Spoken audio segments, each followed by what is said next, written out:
أعوذ بالله من الشيطان الرجيم بسم الله الرحمن الرحيم إن الله وملائكته يصلون على النبي يا أيها الذين آمنوا صلوا عليه وسلموا تسليما إن الذين يؤذون الله ورسوله لعنهم الله في الدنيا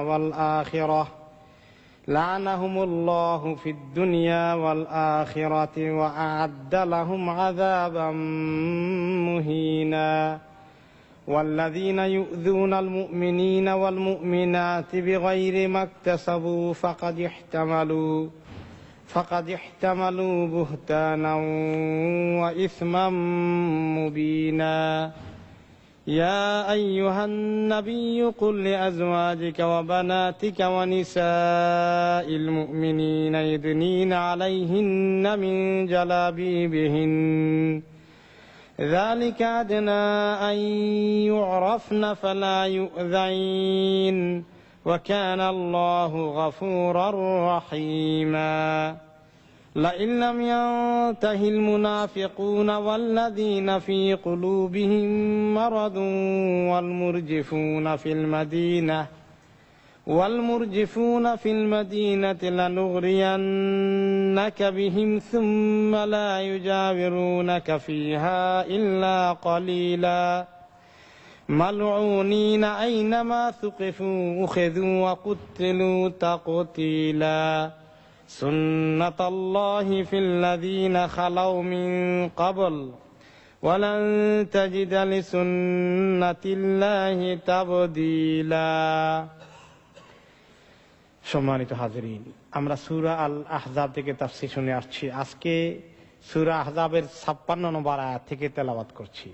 56 নম্বর আয়াত সূরা আল আহজাবের। সম্ভবত ছোট্ট একটি আয়াতের তাফসীরই আজকে যথেষ্ট হবে, কারণ এই আয়াতের অনেক তাফসীর, বিস্তারিত তাফসীর করেছেন ইমাম ইবনে কাসীর রাহমাতুল্লাহ আলাইহি। আপনারা অনেকবার এই আয়াতটি শুনেছেন, ইন্নাল্লাহা ওয়া মালাইকাতাহু ইউসাল্লুনা আলান নবী ইয়া আইয়ুহাল্লাযীনা আমানু সাল্লু আলাইহি ওয়া সাল্লিমু তাসলিমা আল্লাহুম্মা সাল্লি ওয়া সাল্লিম ওয়া বারিক আবদিকা ওয়া রাসূলিকা মুহাম্মদ ওয়া আলা আলিহি ওয়া আসহাবিহি ওয়া আহলি বাইতিহি ওয়া যুররিয়াতিহি ওয়া মান দাআ বিদাওয়াতিহি ইলা ইয়াউমিদ্দিন। এই আয়াতের মধ্যে আল্লাহ তাআলা কি ইরশাদ করেছেন যে ইন্নাল্লাহা ওয়া মালাইকাতাহু ইউসাল্লুনা আলান নবী, নিশ্চয়ই আল্লাহ রাব্বুল আলামিন, আল্লাহ নিজে এবং আল্লাহর সকল ফেরেশতাগণ আল্লাহর নবীর উপরে দরুদ ও সালাম পেশ করে, সালাত এবং সালাম পেশ করে, সালাত পেশ করে থাকে। ইয়া আইয়ুহাল্লাযীনা আমানু, হে ঈমানদার লোকেরা, সাল্লু আলাইহি ওয়া সাল্লিমু তাসলিমা, তোমরাও নবীর উপরে সালাত পেশ করো এবং ওনার উপরে সালাম পাঠাও। সালাম পাঠানোর মতোই সালাম পাঠাও, অর্থাৎ বেশি বেশি করে সালাম পাঠাও। এই আয়াতের তাফসীরে অনেক হাদিস এনেছেন ইমাম ইবনে কাসীর রাহমাতুল্লাহ আলাইহি দরুদ ও সালাম সংক্রান্ত বিষয়। এক নম্বরে হলো যে আরবিতে আসছে সালাত এবং সালাম, এই দুইটা জিনিস, সাল্লু আলাইহি ওয়া সাল্লিমু। আর আমাদের দেশে দরুদ প্রচলিত হয়ে গেছে। দরুদ কোন জায়গা থেকে আসছে? এটা ফার্সি শব্দ, ফার্সি থেকে উর্দু থেকে বাংলায় দরুদ প্রচলিত। আর আরবিতে কি? সালাত এবং সালাম। তো সালামের অর্থ তো আমাদের বুঝে আসে, তাই না? আমরা নিজেরা সালাম দেই একে অপরকে। এই সালামের মধ্যে ওই একই অর্থ, ওই সালামের মধ্যে আসলে এক ধরনের দোয়া আছে। এই জন্য এই সালাম দরুদের ভিতরেও আছে। কিন্তু আর কি জিনিস দরুদের ভিতরে আছে, সেটা হলো সালাত। এই সালাতের অর্থটা কি? এই জন্য সাহাবায়ে কেরাম যখন এই আয়াত নাজিল হয়েছে যে ইন্নাল্লাহা ওয়া মালাইকাতাহু ইউসাল্লুনা আলান নবী ইয়া আইয়ুহাল্লাযীনা আমানু সাল্লু আলাইহি ওয়া সাল্লিমু তাসলিমা, এই আয়াত সালাত এবং সালাম দুইটা পাঠানোর কথা বলেছে। এখন সাহাবায়ে কেরাম বললেন, ইয়া রাসূলুল্লাহ কাদ আলিমনা কাইফা সালামু আলাইক, আপনাকে সালাম কেমনি দিতে হবে এটা তো আমাদের জানা আছে। অন্যদেরকে যেভাবে সালাম দেয় আপনাকে বলবো, দেখা হয়ে গেলেই বলবো আসসালামু আলাইকুম ইয়া রাসূলুল্লাহ বলবো, কিন্তু সালাত কেমনি দিতে হবে আল্লাহ তাআলা যে বললেন সালাতও পাঠাও সালামও পাঠাও, সালাত পাঠাবো কেমনি আপনার কাছে, সালাত কেমনি দেবো আপনাকে? তখন তিনি বললেন কুলু আল্লাহুম্মা সাল্লি আলা মুহাম্মাদিন ওয়া আলা আলি মুহাম্মাদ কামা সাল্লাইতা আলা ইব্রাহিমা ওয়া আলা আলি ইব্রাহিম ইন্নাকা হামিদুম মাজিদ আল্লাহুম্মা বারিক আলা মুহাম্মাদিন ওয়া আলা আলি মুহাম্মাদ কামা বারাকতা আলা ইব্রাহিমা ওয়া আলা আলি ইব্রাহিম ইন্নাকা হামিদুম মাজিদ। আমরা তো এটা সবাই জানি, তাই না? এখানে সালাতও আছে সালামও আছে। এটা আমরা কোথায় পড়ি? নামাজের মধ্যে পড়ি। আত-তাহিয়াতুর পরে আবদুহু ওয়া রাসূলুহু শেষ হয়ে গেলে এই দরুদ শরীফ পড়া, সালাত এবং সালাম পড়া ওয়াজিব। এই জন্য আমরা এটা পড়ি। আর আমরা মনে করেছি এটা শুধু বোধহয় নামাজের ভিতরেই পড়তে হয়, আর অন্য সময় এই তরিকায় না পড়ে ইয়া নবী সালাম আলাইকা যা আছে, হ্যাঁ ওইগুলা বোধহয় হলো নামাজের বাইরেরটা, তাই না? আর নামাজের ভিতরে একটা আছে। আসলে এটা তিনি শুধু নামাজের ভিতরে বললেন না, এটা নামাজের বাইরেও পড়তে বলেছেন। এবং এটা হচ্ছে সর্বোত্তম সালাত এবং সালাম, সর্বোত্তম দরুদ। এর চেয়ে উত্তম আর কোন তরিকা নাই নবী করিম সাল্লাল্লাহু আলাইহি সাল্লামকে সালাত এবং সালাম পাঠানোর। শুধু নামাজের মধ্যে নয়, নামাজের বাইরেও এই হাদিস তার প্রমাণ। এবং এই রিওয়ায়েতে অনেকগুলো হাদিস এসেছে যে এই দরুদ ইব্রাহিমী হিসাবে যেটা পরিচিত, বা ইব্রাহিমী সালাত এবং সালাম, ইব্রাহিম আলাইহিস সালামের সঙ্গে সম্পৃক্ত করে আল্লাহ তাআলা যেটাকে উল্লেখ করেছেন সেটার কথা বলা হয়েছে। তো এই সালাত এবং সালাম, সালাতের আসল অর্থ কি? আমরা সালাতের আরেকটা অর্থ জানি, আর সালাতু খায়রুম মিনান নাওম, আযান দেওয়া হয় ফজরের সময়। এই সালাত অর্থ কি? নামাজ। আকিমুস সালাহ ওয়া আতুজ যাকাত, সালাত অর্থ কোরআনে ওখানে কি বোঝানো হয়েছে? নামাজ। আর এদিকে আল্লাহ তাআলা সেই সালাতের কথাই বললেন যে সাল্লু আলাইহি, নবীর প্রতিও তোমরা সালাত পাঠাও। তাহলে সালাতের একাধিক অর্থ আছে। যখন ইবাদত বোঝানো হয় যে ইবাদতের মধ্যে এত রাকাত আছে, রুকু সুজুদ আছে, এই মোকাম্মল ওই শব্দটি যখন ব্যবহার করা হয় আকিমুস সালাহ ওয়া আতুজ যাকাত, ইকামাতুস সালাহ বলতে, তখন সেখানে নামাজকেই বোঝানো হয়েছে। কিন্তু সালাতের আরো অর্থ আছে।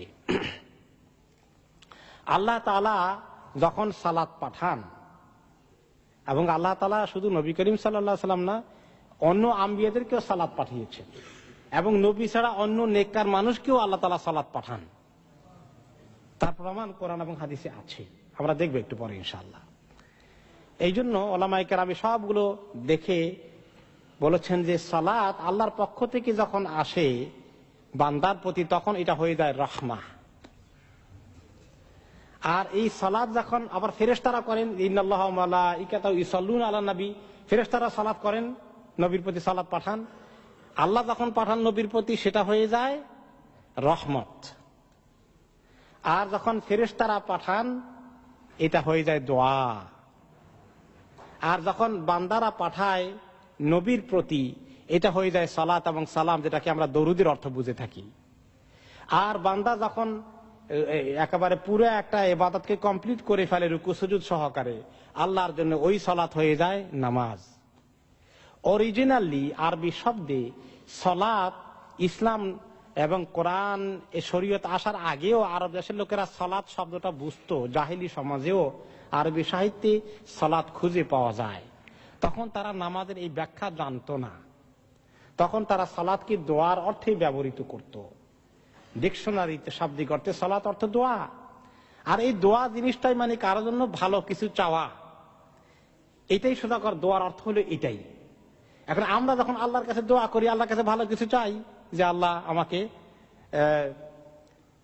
গুনাহ মাফ করে দেন, আমার মুসিবত দূর করে দেন, আমাকে জান্নাত নসিব করেন, ভালো কিছু চাচ্ছি।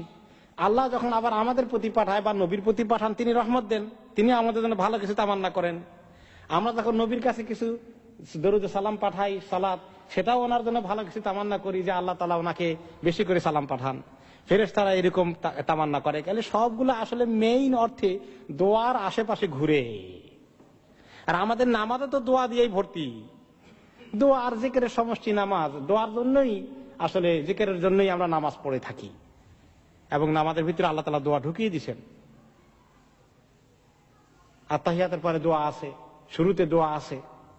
তো কাজেই এই সালাত শব্দটি নামাজের এই দোয়ার আশেপাশে ঘুরে, এবং এটা পরিভাষা হিসাবে যখন এক এক জায়গায় ব্যবহৃত হয় তখন তার কিছু খাস অর্থ হয়ে যায়। তাহলে সালাতটা বোঝা গেল একটা ব্যাপক জিনিস, এবং সালামটা একটু সালামের থেকে সালাতের অর্থ আরো অনেক বেশি। এই জন্য আল্লাহ তাআলা বলছেন শুধু নবীর নামে তোমরা সালাত সালাম, এই শুধু সালাম না পাঠিয়ে কি পাঠাও, সালাতও পাঠাও। এই জন্য আমরা যদি বলি মুহাম্মাদুন আলাইহিস সালাম হবে না, মুহাম্মাদুন আলাইহিস সালাতু ওয়াস সালাম দুইটা বলতে হবে। আল্লাহ তাআলা দোনোটা করতে বলেছেন, একটা করা বখিলি হবে, ওনার হক আদায় হবে না। এই জন্য সাল্লাল্লাহু আলাইহি ওয়াসাল্লাম বলি। সাল্লাল্লাহুর মধ্যে সাল্লাহ সালাত, আর ওয়াসাল্লামের মধ্যে সালাম, দুইটা একসঙ্গে আছে। মুহাম্মাদুর রাসূলুল্লাহ সাল্লাল্লাহু আলাইহি ওয়াসাল্লাম, এই জন্য আমরা উভয়টা বলে থাকি। এবং এই সালাত এবং সালামকে আল্লাহ তাআলা এত পছন্দ করেন যে আল্লাহ রাব্বুল আলামিন উম্মতকে উৎসাহিত করেছেন আমরা যেন বেশি বেশি করে নবী করিম সাল্লাল্লাহু আলাইহি ওয়াসাল্লামকে সালাত এবং সালাম পাঠাই। এই ব্যাপারে অনেকগুলো হাদিস, তার মধ্যে একটি গুরুত্বপূর্ণ হাদিস হচ্ছে সাহাবী ওমর ইবনে খাত্তাব রাদিয়াল্লাহু তাআলা আনহু বলেন যে খারাজা রাসূলুল্লাহ সাল্লাল্লাহু আলাইহি ওয়াসাল্লাম লিহাজাতিন ফালাম ইয়াজিদ আহাদান ইয়াতবাহু, যে একদিন নবী করিম সাল্লাল্লাহু আলাইহি ওয়াসাল্লাম একটি হাজতের উদ্দেশ্যে বাইর হলেন। আমরা মনে করছি কাজে হাজত করতে যাবেন, আমাদের থেকে একটু দূরে অদৃশ্যে চলে গেলেন, অনেকক্ষণ হয়ে গেল উনি আসছেন না। ফাফাজে ওমর, ওমর চিন্তা করলেন যে ওনার কোনো অসুবিধা হলো কিনা, তিনি একটু চিন্তিত হয়ে পড়লেন। ফাআতাহু বিমাথরাতিন মিন খালফিহি, তারপরে তিনি একটা পানির পাত্রে করে বেশি করে পানি নিয়ে আসলেন, যে নবী করিম সাল্লাল্লাহু আলাইহি ওয়াসাল্লাম কাজে হাজতে গেলে তো পানিরও দরকার হবে, ওযু করবেন, তিনি পানির একটা জাগ বা মাগে করে নিয়ে আসলেন। তারপরে এসে দেখলেন ফাওয়াজাদান নবী সাল্লাল্লাহু আলাইহি ওয়াসাল্লাম সাজিদান ফি মাসরুবাতিন, তিনি দেখতে পেলেন নবী করিম সাল্লাল্লাহু আলাইহি ওয়াসাল্লাম তিনি একটা গাছের ছায়ার নিচে একটি সাজদার মধ্যে পড়ে আছেন, আল্লাহ তাআলার কাছে সাজদায় নত হয়ে আছেন। ফাতানাহা আনহু মিন খালফিহি, তিনি ওনাকে সাজদায় দেখে ডিস্টার্ব করলেন না, আস্তে করে পিছনে সরে আসলেন, যে আমাকে দেখে ফেললে তো উনি সাজদা থেকে আবার উঠে যাবেন, নিশ্চয়ই ভালো কোনো আল্লাহর সঙ্গে ওনার কনভারসেশন হচ্ছে, সাজদায় রেখে দেয় ওনাকে। তারপরে নবী করিম সাল্লাল্লাহু আলাইহি ওয়াসাল্লাম সাজদা শেষ করলেন। হাত্তা রাফা নবী সাল্লাল্লাহু আলাইহি ওয়াসাল্লাম রাসাহু ফাকালা আহসানতা ইয়া ওমর হিনা ওয়াজাদতানি সাজিদান ফাতানাহাইতা আন্নী, তিনি বলেন যে ওমর তুমি তো আসছিলা ঠিকই, আমাকে দেখে তুমি সাজদা থেকে সরে গেছো তাই না, সাজদা দেখা অবস্থা খুব ভালো করেছো, আমাকে ডিস্টার্ব করোনি। যে ইন্না জিবরাইল আতানি, জিবরাইল আলাইহিস সালাম এসেছিলেন আমি যখন সাজদায় আসি। ফাকালা মান সাল্লা আলাইকা মিন উম্মাতিকা ওয়াহিদাতান সাল্লাল্লাহু আলাইহি আশরা ওয়া রাফাহু আশরু দারাজাতিন, জিবরাইল এসে আমাকে বড় সুসংবাদ দিলেন যে আপনার উম্মতের কেউ যদি আপনাকে একবার করে মাত্র সালাত এবং সালাম পাঠায়, আল্লাহ তাআলা উম্মতের 10টা করে নেকি দান করবেন, তার 10 ডিগ্রি পজিশন হাই করে দিবেন।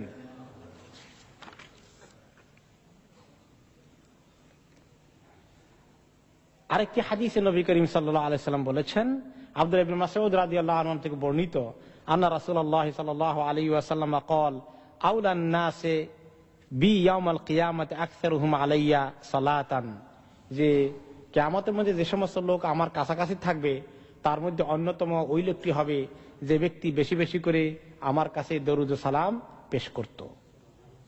আরেকটি হাদিসে এসেছে, একবার নবী করিম সাল্লাল্লাহু আলাইহি ওয়াসাল্লাম বললেন, ইয়া আইয়ুহান নাস, রাতের শেষের 3 ভাগের 1 ভাগ চলে গেল, তখন তিনি একটু বাইর হয়ে আসলেন, কিছু বলন্দ আওয়াজে বললেন যে আইয়ুহান নাস উযকুরুল্লাহ উযকুরুল্লাহ, হে লোকেরা আল্লাহকে বেশি করে ইয়াদ করো, আল্লাহকে ইয়াদ করো, সবাই ঘুমিয়ে আসো, এখন তো ঘুমের সময়।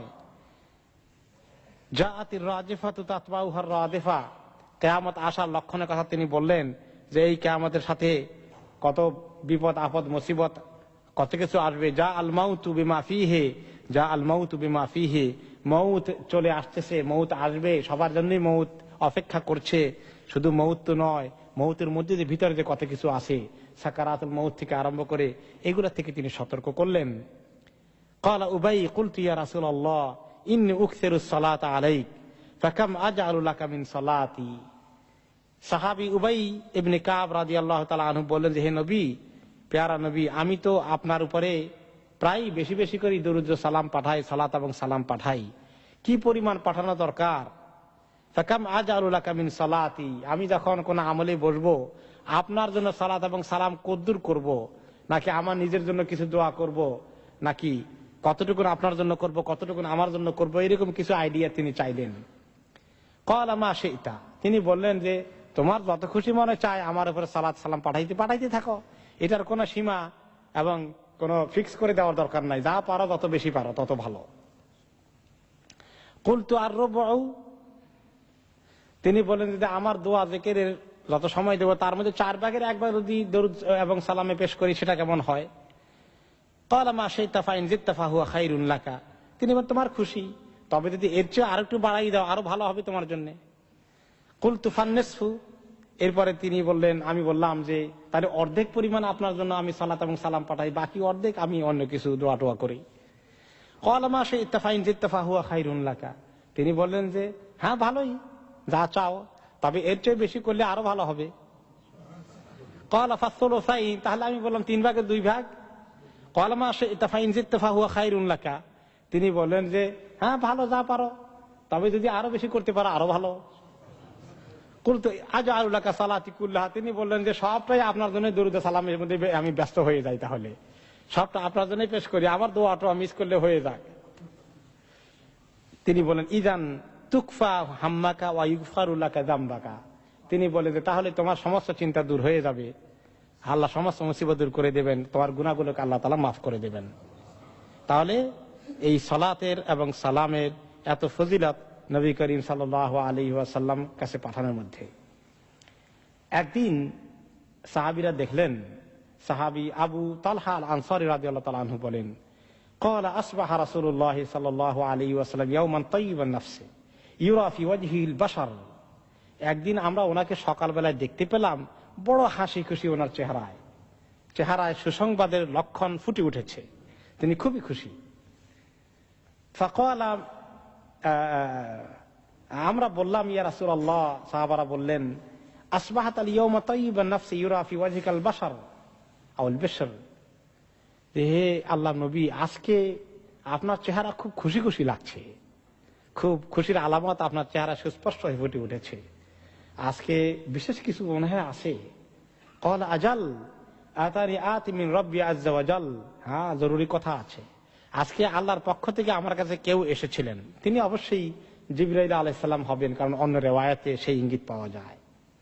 ফাকালা মান সাল্লা আলাইকা মিন উম্মাতিকা সালাতান কাতাবাল্লাহু লাহু বিহা 10 হাসানাত, তিনি এসে সুসংবাদ দিলেন যে আপনার উম্মতের কেউ যদি আপনার প্রতি একবার মাত্র সালাত এবং সালাম পাঠায়, আল্লাহ তাআলা তাকে তার জন্য 10টি নেকি লিখে দেবেন। ওয়া মাহা আনহু 10 সাইয়্যাত, তার 10টি গুনাহ আল্লাহ তাআলা মাফ করে দিবেন। ওয়া রাফা লাহু 10 দারাজাত, আল্লাহ তাআলা তার 10 ডিগ্রি প্রমোশন, তাকে আরো হাই প্রমোশন দিয়ে দিবেন। ওয়া রাদ্দা আলাইহি মিসলাহা, আর এরকম 10টি মুসিবত তার থেকে আল্লাহ তাআলা দূর করে দিবেন। তাহলে এত ফজিলত নবী করিম সাল্লাল্লাহু আলাইহি ওয়াসাল্লামের উপরে দরুদ ও সালাম পেশ করার মধ্যে।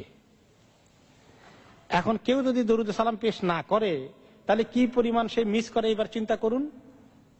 এই জন্য হাদিসে এসেছে, আন্না রাসূলুল্লাহ সাল্লাল্লাহু আলাইহি ওয়াসাল্লাম قال আল বাখিল মান যুকিরতু ইনদাহু সুম্মা লাম ইসাল্লি আলাইহি, আসল বখিল হলো ওই লোকটা যার কাছে আমার নাম উচ্চারণ করা হয় আর সে আমার প্রতি সালাত এবং সালাম পাঠায় না।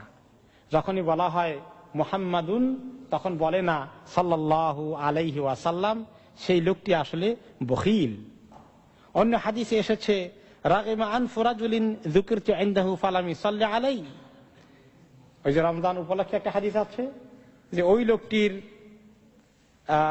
ক্ষতিগ্রস্ত হোক, ওই লোকটি ক্ষতিগ্রস্ত হোক, ওই লোকটি ধ্বংস হয়ে যাক, যে ব্যক্তির কাছে আমার নাম উচ্চারণ করা হয় আর সে সালাত এবং সালাম পাঠায় না। তো এর অর্থ এই নয় যে নবী করিম সাল্লাল্লাহু আলাইহি ওয়াসাল্লাম আমরা সালাত এবং সালাম না পাঠালে ওনার কোনো ক্ষতি হয়ে যাচ্ছে এবং পাঠাইলে ওনার খুব লাভ হয়ে যাবে, বরঞ্চ এর মধ্যে উম্মতের সঙ্গে ওনার সম্পর্কটা তাজা হয়।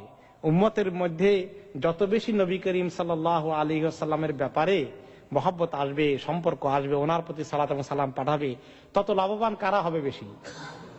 যিনি পাঠাবেন তিনি লাভবান হবেন। তো নবী সাল্লাল্লাহু আলাইহি ওয়াসাল্লাম তো চান যে আমরা বেশি করে লাভবান হই, আর লাভবান কেউ যদি হইতে না চায় সে তো বখিল এবং সেই লোকটি দুর্ভাগ্য, তার দিলে নবী করিম সাল্লাল্লাহু আলাইহি ওয়াসাল্লাম মহব্বত নাই, এটা তার প্রমাণ। এই জন্য সালাত এবং সালাম যত বেশি পাঠানো যায় তত বেশি কল্যাণ। তার অর্থ এই নয় যে ওই হাদিসে যে বলা হয়েছে যে পুরোটাই আমার নামে পাঠাই দাও, অর্ধেক 3 ভাগে 2 ভাগ, তার মানে সবটাই, তাহলে এখন থেকে আর দোয়া টোয়ার কোনো দরকার নাই, ইস্তেগফারেরও দরকার নাই, তাসবিহ পড়ারও দরকার নাই, খালি বসে বসে যখন যেখানে সুযোগ পাই কোরআন শরীফও পড়ার দরকার নাই, খালি ওনার প্রতি দরুদ শরীফ পাঠাই দেব নাকি? তিনি মাঝে মধ্যে যখন বলতেন এক বিষয়, সেই বিষয়ের কথা ফজিলত বোঝার জন্য, সেটার গুরুত্ব ভালো করে বোঝার জন্য তিনি বলতেন। আবার আরেক সময় দেখা যায় দোয়ার কথা বলেছেন বেশি করে, আরেক সময় দেখা যায় আল্লাহর জিকিরের কথা বলেছেন। তাহলে আমরা একটা নিয়ে বাকিটাকে ছেড়ে দেব? হ্যাঁ, তাহলে কি সবগুলো হাদিস শুনে কি করতে হবে যে কোনোটাই ছাড়া যাবে না, সবটাই করতে হবে, আর সবগুলোর মধ্যে ব্যালেন্স করতে হবে। কথা বুঝে আসছে তো? হাদিস শুনতে আবার এইভাবে বলতেও আবার খেয়াল করতে হবে। কেউ কেউ মনে করবে যে আজকে থেকে আর দোয়া টোয়ার কোনো দরকার নেই, সব শেষ, জিকিরেরও দরকার নেই, ইস্তেগফারেরও দরকার নেই, খালি দরুদ শরীফ পড়লে চলবে না, এটা রং মেসেজ হয়ে যাবে। এই জন্য নবী করিম সাল্লাল্লাহু আলাইহি ওয়াসাল্লাম বলার সময় তিনি এমন ভাবে বলতেন যাতে করে উম্মত জিনিসটাকে খুবই গুরুত্ব সহকারে গ্রহণ করে। এবং অন্য সময় আবার তিনি আরেকটি বলেছেন, কারণ এক সময় তো সবগুলা বলা সম্ভব নয়, এই জন্য বোঝার ক্ষেত্রে আমাদেরকে এইভাবে সবগুলো একসঙ্গে বুঝতে হবে এবং একটা হাদিস গ্রহণ করতে গিয়ে আরেকটা হাদিস যেন আমরা ছেড়ে না দেই। নবী করিম সাল্লাল্লাহু আলাইহি ওয়াসাল্লাম আমাদেরকে দরুদের কথা বলেছেন, সালাত এবং সালামের কথা। কিছু আছে যে যখন আমরা জিকির আজকার তাসবিহ করি বসি, কিছু তো আমরা করবই, এরকম সালাত এবং সালামও পাঠাবো, কিন্তু কিছু আমলের মধ্যে আবার সালাত এবং সালাম ঢুকে গেছে। যেমন নামাজের মধ্যে এটা তো ওয়াজিব, সালাত এবং সালাম পাঠানো, আল্লাহুম্মা সাল্লি আলা মুহাম্মাদ ওয়া আলা আলি মুহাম্মাদ, দরুদ ইব্রাহিমি। এছাড়া আরো অনেক ইবাদতের ভিতরে আছে। তিনি বলেছেন যে যেই দোয়ার শুরুতে এবং শেষে আমার প্রতি দরুদ সালাম পাঠানো হয় না, সেই দোয়া আল্লাহর কাছে সহজে কবুল হয় না। আর যে দোয়া বান্দা যখন আল্লাহর কাছে দোয়া করে, প্রথমে কিছু সালাত এবং সালাম পাঠায়, শেষেও কিছু সালাত এবং সালাম পাঠায়, সেটাকে আল্লাহ তাআলা কবুল করেন। এভাবে করে দোয়ার মধ্যে চলে এসছে। এরপরে আজানের শোনার সময় যখন আমরা আজানের উত্তর দেই, আজানের দোয়া পড়ি, ওই সময় কিন্তু সালাত এবং সালামের বড় গুরুত্ব আছে দরুদ পাঠানোর জন্য। এই ব্যাপারে হাদিস আমর ইবনে আস রাদিয়াল্লাহু তাআলা আনহু বলেন, ইন্নাহু সামিআ রাসূলুল্লাহ সাল্লাল্লাহু আলাইহি ওয়াসাল্লাম ইয়াকুল ইযা সামি'তুম মুআযযিনান ফাকুলু মিছলা মা ইয়াকুল। তোমরা যখন মুয়াজ্জিনকে আযান দিতে শুনো তখন কি করবে? খুব বেশি করে কথাবার্তা বলবে নাকি? কি করবে? আযানের জবাব দিবে। তারপরে কি করবে তোমরা? সুম্মা সাল্লু আলাইয়া, এরপরে দোয়া করার আগে আমার প্রতি সালাত এবং সালাম পাঠিয়ে দিবে। আর মনে রাখবে, যে ব্যক্তি আমার উপরে সালাত এবং সালাম পাঠায়, সাল্লাল্লাহু আলাইহি বিহা আশরা, আল্লাহ তাআলা তার প্রতি 10টা রহমত পাঠান। সুম্মা সালু লিল ওয়াসিলা, এরপরে দোয়ার মধ্যে আমার কাছে ওয়াসিলা চাইও। আর ওয়াসিলা কি জিনিস? আমাদের দেশে ওয়াসিলার ওয়াজ শুনছেন? ইবতাগু ইলাইহিল ওয়াসিলা, যে আল্লাহ তাআলা কাছে দোয়া করতে হলে ওসিলা ধরা, পীর বুজুর্গ যা কিছু আছে মাঝখানে একজনকে ধরো, ওনার ভায়া মিডিয়া ছাড়া কোনো দোয়া আল্লাহ কবুল করবেন না। এজেন্সি দিয়ে দিচ্ছেন আল্লাহ তাআলা। দুনিয়ার মধ্যে বহুত এজেন্ট আছে, দোয়া কবুলের এজেন্ট। কিন্তু এখানে ওয়াসিলার ব্যাখ্যা তিনি কি বললেন? আমার কাছে ওয়াসিলা চাও, এমনকি আমার ওসিলায় দোয়া করো, এইটাও কিন্তু বুঝান নাই। কি বুঝিয়েছেন? এই ওয়াসিলার ব্যাখ্যা তিনি নিজেই করেছেন। সালুলি আল ওয়াসিলা, আমার কাছে, আমার জন্য আল্লাহর কাছে ওয়াসিলা চাও। তারপরে তিনি বললেন ফাইন্নাহা মানজিলাতুন ফিল জান্নাতে, তোমরা জানো ওয়াসিলা কি জিনিস? ওয়াসিলা আছে জান্নাতে একটা খাস জায়গার নাম। লা ইয়ামবাগি ইল্লা লিআবদিন মিন ইবাদিল্লাহ, এটা জান্নাতের ভেরি স্পেশাল জায়গা। এটা আল্লাহ তাআলা একমাত্র একজন বান্দাকে দিবেন, আর কাউকে দিবেন না। ওয়া আরজু আন আকুনা আনা হুয়া, আমার আশা আছে ওই জায়গাটা আল্লাহ আমাকে দিবেন, তিনি বলতেছেন। এখন এই জন্য আমরাও চাইতাম যে আল্লাহ ওনাকে ওই ওসিলাটা আপনি দিয়েন। ফামান সাআলা লিল ওয়াসিলাতা হাল্লাত আলাইহি শাফা, যেই ব্যক্তি ওয়াসিলাটা আল্লাহ তাআলা আমাকে দেখ, এই দোয়াটা রেগুলার করে, তার জন্য আমার শাফাআতকে আল্লাহ তাআলা কাল কিয়ামতের ময়দানে অ্যাভেলেবল করে দিবেন। এখন বলেন আযান শুনলে আমরা কি করব? আযানের জবাব দিব কেমন? আল্লাহু আকবার আল্লাহু আকবার, আমরা বলবো আল্লাহু আকবার আল্লাহু আকবার। আশহাদু আল্লা ইলাহা ইল্লাল্লাহ কিভাবে জবাব দেব? আমরা বলবো আশহাদু আল্লা ইলাহা ইল্লাল্লাহ। আশহাদু আন্না মুহাম্মাদুর রাসূলুল্লাহ, আমরাও কি বলবো? আশহাদু আন্না মুহাম্মাদুর রাসূলুল্লাহ। কিন্তু আবার যেহেতু ওনার নাম উচ্চারণ করা হয়ে গেলে আরেকটা কাজ করা লাগে, সেটা কি? সাল্লাল্লাহু আলাইহি সাল্লাম বলবো। হাইয়া আলাস সালাহ লা হাওলা ওয়ালা কুওয়াতা ইল্লা বিল্লাহ, হাইয়া আলাল ফালাহ লা হাওলা ওয়ালা কুওয়াতা ইল্লা বিল্লাহ। তারপরে আল্লাহু আকবার আল্লাহু আকবার রিপিট করব, লা ইলাহা ইল্লাল্লাহ রিপিট করে শেষে তারপরে এখন তো আযানের জবাব হয়ে গেল, দোয়া করব। দোয়ার আগে এই হাদিসে কি বলা হলো? দরুদ পড়াইতে কি কমপক্ষে ইদ্দুর বলেন যে আল্লাহুম্মা সাল্লি আলা মুহাম্মাদিন ওয়া আলা আলি মুহাম্মাদ।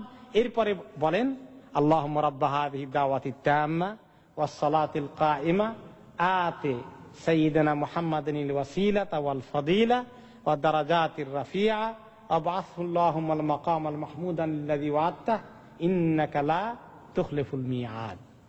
এই দোয়াটার অর্থ কি? আল্লাহুম্মা রাব্বা হাযিহি দাওয়াতিত তাম্মা, যে আল্লাহ এই যে আওয়াজ আসলো, এই যে দাওয়াত আসলো, ডাক আসলো, এই কমপ্লিট ডাকের যিনি মালিক। কিসের ডাক আসে?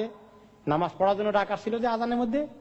এখানে বলা হচ্ছে কালিমাত তাম্মাত, দাওয়াত তাম্মাত মানে কমপ্লিট কথা, এগুলা মোকাম্মল কথা, এগুলোর চেয়ে ভালো কথা দুনিয়াতে আর কিছু নাই। আল্লাহু আকবার আল্লাহু আকবার বলা হয়েছে, শাহাদাত বলা হয়েছে, নামাজে ডাকা হয়েছে। তো কাজেই এই কথাগুলোর দিকে বলা হচ্ছে যে এই পরিপূর্ণ বাক্যগুলো যিনি আসল মালিক তিনি কে? আল্লাহ। সে আল্লাহকে আমি ডেকে বলছি। ওয়াসসালাতুল কাইমা, আর এই যে নামাজ কায়েম হবে একটু পরেই, এই নামাজের যিনি রব, এই নামাজের যিনি মালিক সে আল্লাহ। আসসালাতুল কাইমা আতি মুহাম্মাদানিল ওয়াসিলা, নবী মুহাম্মদকে আপনি ওয়াসিলা দান করেন, ফাদিলা ওনাকে আরো মর্যাদা দান করেন। আবাসুল্লাহুল মাকামাল মাহমুদ, আল্লাহ ওনাকে ওয়াসিলা তো দিবেন, তাছাড়া আরো কি দিবেন? মাকাম মাহমুদ দিবেন, যেটার ওয়াদা আপনি করেছেন। কোন কোন রেওয়ায়েতে আসে ইন্নাকা লা তুখলিফুল মিয়াদ, কোন কোন রেওয়ায়েতে ইন্নাকা লা তুখলিফু অতিরিক্ত রেওয়ায়েতটা আসেনি, এসেছে যে ওয়া'আদতাহ পর্যন্ত শেষ। যাই হোক, তাহলে ওয়াসিলা জান্নাতের একটি খাস জায়গা, আর মাকামে মাহমুদ তো হলো ওইখানে যেখানে কিয়ামতের ময়দানে আল্লাহ তাআলা ওনাকে সুপারিশ করার জন্য তিনি যখন সাজদা করবেন, এই আখিরাতের ওই ময়দানে আর কাউকে ওনার আগে পারমিশন দেওয়া হবে না। তো এই জায়গাগুলো যেন আল্লাহ তাআলা ওনাকে দান করেন, যেগুলো ভেরি স্পেশাল প্লেসেস, এইগুলোর জন্য আমরা দোয়া করতেছি। এটা হলো ওয়াসিলার অর্থ। এবার ওয়াসিলার অর্থ বুঝে আসছে। আর ওয়াসিলার আরেকটি অর্থ কোরআন শরীফে আছে, ওয়াবতাগু ইলাইহিল ওয়াসিলা, আল্লাহর কাছে তোমরা ওয়াসিলা তালাশ করো। এই ওয়াসিলার অর্থ সমস্ত মুফাসসিররা বলেছেন কি? আত-তাআত আল আমালুস সালিহাত, নেক আমল বেশি করে করা। নেক আমল বেশি করে করলে আল্লাহর কাছে দোয়া কবুল হয়। তাহলে ওসিলা বলতে কি? মানুষ না নেক আমল? নেক আমল। আর ওসিলা বানাই দিয়েছে মানুষকে, কোরআনের শব্দ নিয়ে মানুষের মধ্যে ঢুকাই দিছে ওসিলা। এই জন্য আল্লাহ তাআলা, এই জন্য কারো ওসিলা দোয়া করতে আল্লাহ তাআলা বলেন নাই, নেক আমলের ওসিলায় দোয়া করতে শুধুমাত্র বলেছেন।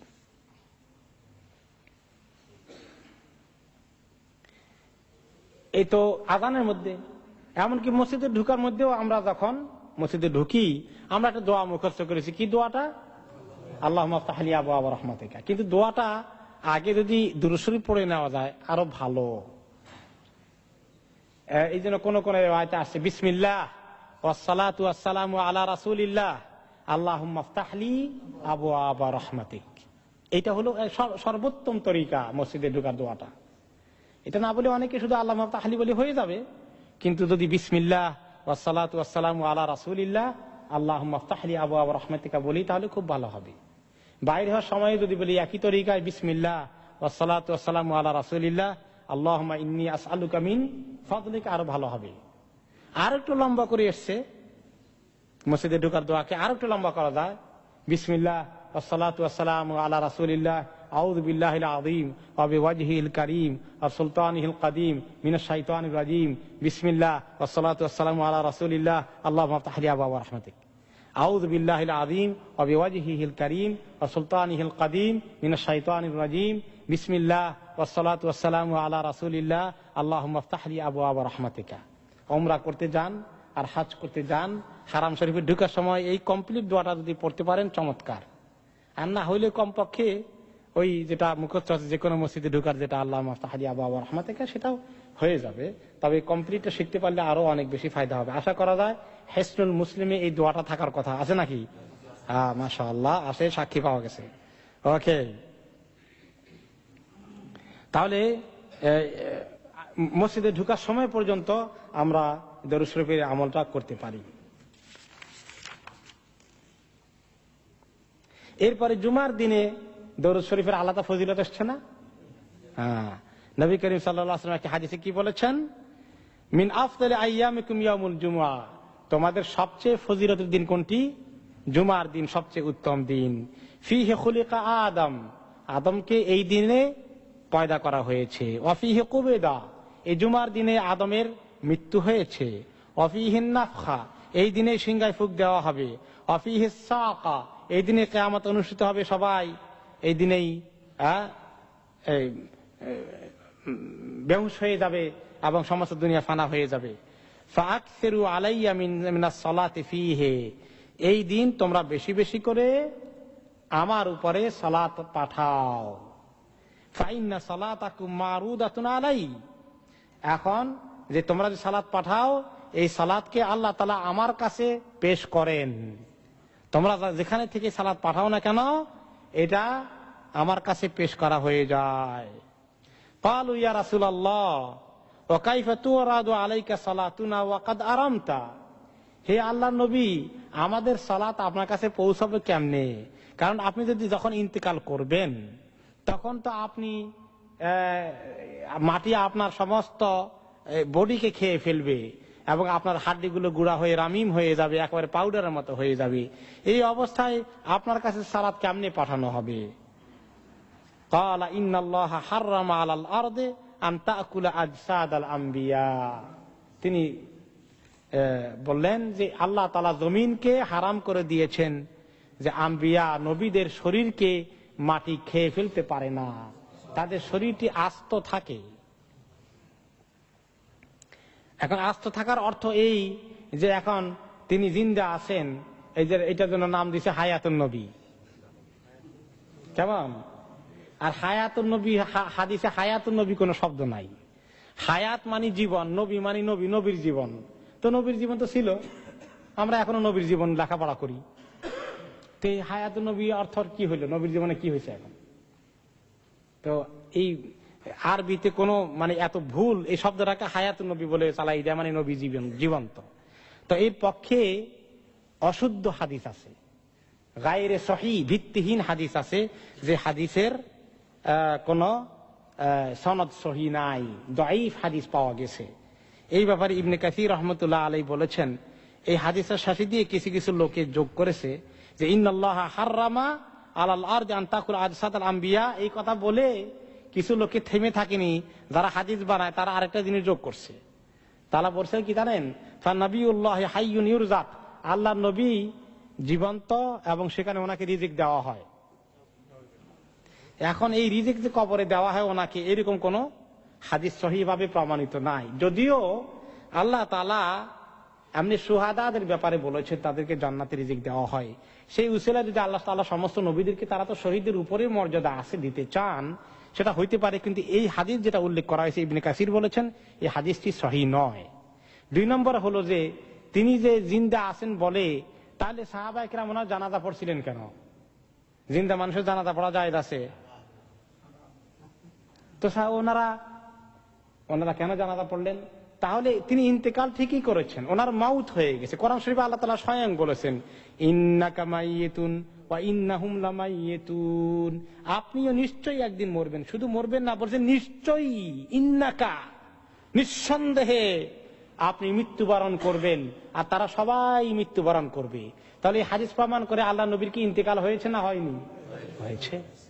হওয়ার পরে তিনি যে জিন্দিগিতে চলে গেছেন, কবরের জিন্দিগি, এটাকে বলা হয় বারজাখী জিন্দিগি। এই বারজাখী জিন্দিগিতে উনি কোন হালতে আছেন আমরা জানি। রুহের আসলে মরণ হয় না। মরণ কিসের হয়? এই বডির হয়। কাজে রুহ তো ওনার আছে, রুহ তো কোনোদিন মরে না। এটা ট্রান্সফার হয়, এই দুনিয়া থেকে বারজাখের জিন্দিগিতে গেছে, সেখান থেকে ট্রান্সফার হয়ে আবার হাসরের পরে সবাই হাসরের জিন্দিগিতে, আখিরাতের জিন্দিগিতে সবাই উঠবে। কিন্তু বারজাখের জিন্দিগিতে সেটা কোন কাইফিয়তে আল্লাহ তাআলা ওনাকে রাখছেন, কিভাবে উনি আছেন সেখানে, এটার কোন হালাত কি কারো জানা আছে? এটার হালাতের ব্যাখ্যা কি তিনি কোরআন হাদিসে কোন জায়গায় করে গেছেন? আল্লাহ তাআলা বলে দিয়েছেন না, এগুলো গায়েবের অন্তর্ভুক্ত। কিসের অন্তর্ভুক্ত? গায়েবের অন্তর্ভুক্ত। গায়েবের ব্যাপারে আল্লাহ তাআলা বলেছেন ওয়াল্লাযিনা ইউমিনুনা বিল গায়ব।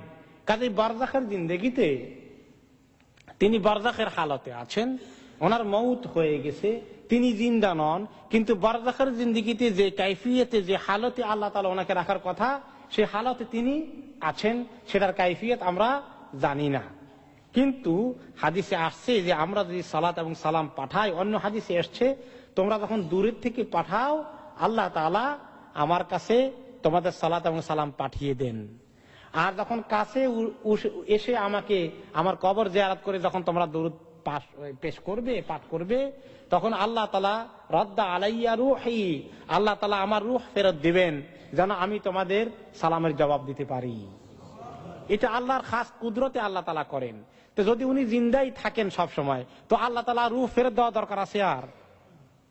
তাহলে তিনি যেটা বলে গেছেন এইটা ঠিক না, এখন যারা মিথ্যাবাদীরা যেগুলো বলে এটা ঠিক? যেটা তিনি বলে গেছেন এটা সহিহ। আর ওনার নামে বানিয়ে যেগুলো বলে যে উনি এখনো জিন্দা, হায়াতুন নবী নামে বলে, এটা কি ভুল না ঠিক? ভুল। এটা ছোটখাটো ভুল না। আল্লাহ নবীর শানে এমন কথা বলা যেটা আল্লাহ তাআলা বলেন নাই, যেটা আল্লাহ নবী বলেন নাই, তার বিপরীত কথা বলা, এটা কি ছোটখাটো কবিরা গুনাহ না সগীরা গুনাহ? কি কবিরা গুনাহ। এবং এগুলো মানুষের মানে ঈমান আকীদার মধ্যে মারাত্মক খলাল পয়দা করে ফেলে। এইভাবেই মানুষ যখন আকীদার মধ্যে বিদআত ঢুকে পড়ে, মানুষ এক সময় কুফরের দিকে চলে যায়, শিরকের দিকে চলে যায়। সাংঘাতিক বিষয় এগুলো, এগুলো হালকা বিষয় নয়। এই যে এগুলো ইখতিলাফ করছে, অমুক আলেম এটা বলছে, তমুক আলেম এটা বলছে, এটা বললে হবে না। কোরআন হাদিস দেখে দেখে এটাকে দলিল দিয়ে প্রমাণ করে যেটা পাওয়া যায় সেটাকে ইয়াকিন করবে, বাকিটা বলা যাবে না। এই ব্যাপারে ইয়াকিন শক্ত করতে হবে।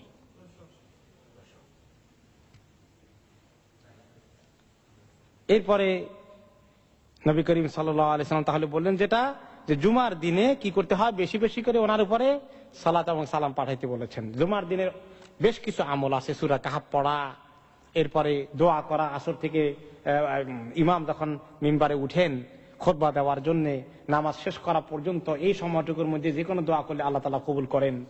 আবার কোন কোন রিওয়ায়াত আছে আসর থেকে মাগরিবের ভিতরে, এটি আরেকটি খাস আমল আছে দোয়া কবুলের জন্য। আর এমনি জুমার দিনে সারাদিন সালাত এবং সালাত দরুদ শরীফ বেশি করে পাঠানোর জন্য চেষ্টা করা উচিত।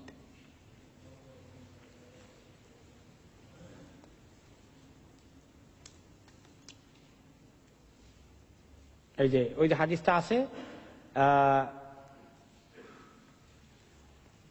যে আন্না রাসূলুল্লাহ সাল্লাল্লাহু আলাইহি ওয়াসাল্লাম ক্বালা মা মিন আহাদিন মিনকুম ইসাল্লিমু আলাইয়া ইল্লা রাদ্দাল্লাহু আলাইয়া রূহি হাত্তা আরুদ্দা আলাইহিস সালাম। সুনানে আবু দাউদে এসেছে, তোমাদের কেউ যখন আমার প্রতি সালাত এবং সালাম পাঠায়, আমার একদম কাছে গিয়ে, অন্য রিওয়ায়াতে আসছে ওনার মাজারের কাছে গিয়ে, ওনার কবরের কাছে গিয়ে, তখন আল্লাহ তাআলা আমাকে রূহ ফেরত পাঠান, আমি যেন তার সালামের জবাব দেই। এরপরে তিনি আরেকটি হাদিসে বলেছেন, লা তাজআলু বুয়ুতাকুম কুবুরা ওয়া লা তাজআলু কবরি ঈদা ওয়াসাল্লু আলাইয়া ফা ইন্না সালাতাকুম তাবলুগুনি হাইসুমা কুনতুম। যে তোমরা তোমাদের ঘর বাড়িগুলোকে কবর বানাইও না। ঘর বাড়িতে কবর না বানাইতে হলে কি করতে হবে? ঘর বাড়িতে নামাজ বেশি করে পড়তে হবে, নফল নামাজ, সুন্নত নামাজ ঘরে বেশি করে পড়তে হবে। এমনকি ওয়াক্তিয়া নামাজের সুন্নত যেগুলো আছে, যোহর, মাগরিব, এশার, এগুলো মসজিদে পড়ার তুলনায় ঘরে পড়ার মধ্যে সওয়াব বেশি।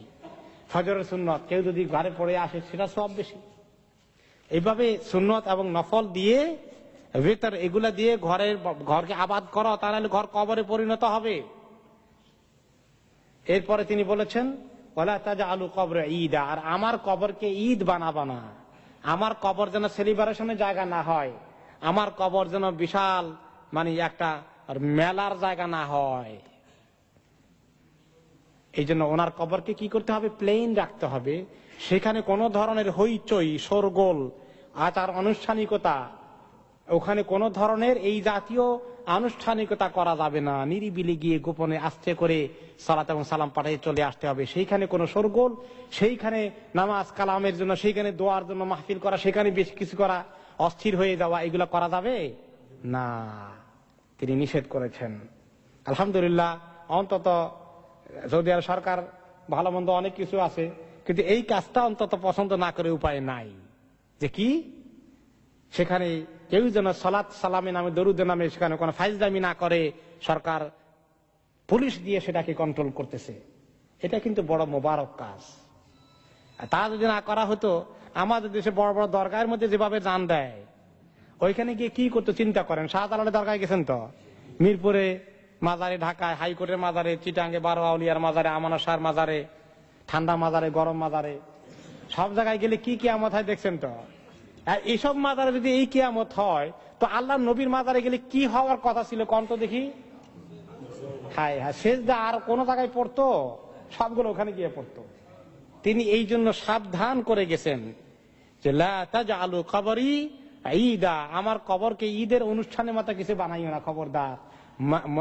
মজমা বসাইও না, মেলা বসাইও না, ফাংশন আনুষ্ঠানিকতা হইচই এই জাতীয় কিচ্ছু যেন খবরদার করো না। শুধু এবং কি আমার ওখানে যাওয়া সব সময় যাইলেই শুধু আমার প্রতি সালাম হবে তা নয়, তুমি যেখানেই থাকো না কেন, ওয়াসাল্লু আলাইয়া ফাইন্না সালাতাকুম তাবলুগুনি হাইসু মা কুনতুম, তোমরা যেখানেই থাকো সেখান থেকে আমার কাছে সালাত পাঠাইতে পারো, যেখান থেকে পাঠাও আল্লাহ তাআলা পৌঁছে দেওয়ার ব্যবস্থা করে দিবেন। সুবহানাল্লাহ, কত সহজ করে দিয়েছেন আল্লাহ তাআলা। তবে আমরা যখন মদিনা তাইয়্যিবা জিয়ারতে, আমরা যখন মসজিদে নববীতে পৌঁছে যাই, তখন তো হাতের কাছেই আছে, তখন আমাদের যাওয়ার ক্ষেত্রে কোনো নিষেধ নাই, বরঞ্চ সেটি একটি অত্যন্ত উত্তম আমল হবে। আর যখন সেখানে আমরা নেই, বাইরে যেখানেই আসি, আমাদের সালাম সরাসরি ওনার কাছে পৌঁছার আল্লাহ তাআলা ব্যবস্থা করে দিয়েছেন।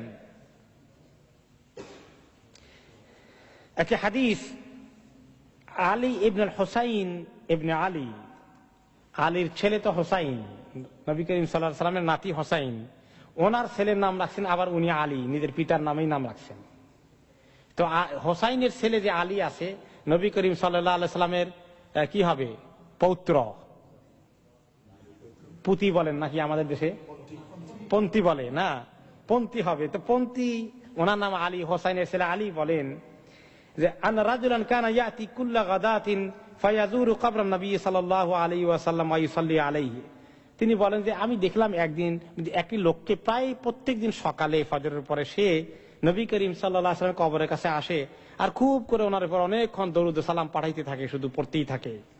ওয়াইয়াসনাউ মিন যালিকা মাস্তাহারা আলাইহি আলী ইবনে হুসাইন, এবং এইভাবে সে দেখলো অনেকদিন পর্যন্ত তিনি দেখলেন যে লোকটা এই কাজ রেগুলার এই আমল করে যাচ্ছে। তখন একদিন তিনি ওই লোকটাকে ধরলেন, আলী ইবনে হুসাইন, মা ইয়াহমিলুকা আলা হাযা, এই কাজ করো যে তুমি প্রত্যেক দিন ধারাবাহিক ভাবে, কি ব্যাপার, এই ব্যাপারে তোমাকে এটা কে করতে বলছে, এরকম রেগুলার কেন এই কাজ করো তুমি? ক্বালা উহিব্বুস সালাম আলা নবী সাল্লাল্লাহু আলাইহি ওয়াসাল্লাম, তিনি বলেন যে আসলে ওনার প্রতি বেশি করে সালাত এবং সালাম পাঠাইতে মনে চায়, আমার বেশি করে পাঠাইতে চায় সালাত এবং সালাম।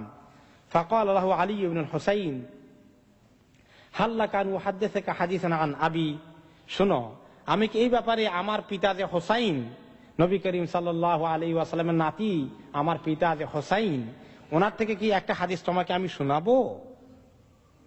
ক্বালা নাম, লোকটি বলে যে অবশ্যই, আমাকে শোনান। ফাকাল লাহু আলী ইবনুল হুসাইন, হোসাইনের ছেলে আলী তখন তাকে বললেন, আখবারানি আবি আন জাদ্দি, আমার পিতা হোসাইন আমার দাদা আলী থেকে বর্ণনা করেছেন। ক্বালা রাসূলুল্লাহ সাল্লাল্লাহু আলাইহি ওয়াসাল্লাম, যে নবী করিম সাল্লাল্লাহু আলাইহি ওয়াসাল্লাম একটা হাদিস তিনি বলেছেন, লা তাজআলু কবরি ঈদা, আমার কবরকে ঈদ বানাইও না, ঈদের জায়গা বানাইও না, মেলা মজমার আসর বানিও না। ওয়ালা তাজআলু বুয়ুতাকুম কুবুরা, আর তোমাদের ঘরকে কবর বানিও না। ওয়াসাল্লু আলাইয়া ওয়াসাল্লিমু হাইসুমা কুনতুম, তোমরা যেখানেই থাকো সেখান থেকে আমার কাছে সালাত এবং সালাম পাঠাইতে পারো। ফাসাতাবলুগুনি সালাতুকুম ওয়া সালামুকুম, তোমাদের সালাত এবং সালাম অবশ্যই আমার কাছে পৌঁছে যাবে।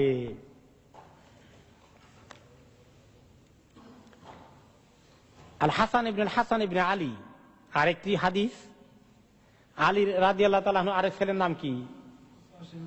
আল হাসান, একজন হাসান একজন হোসাইন। হাসানের ছেলের নামও আবার আছে হাসান।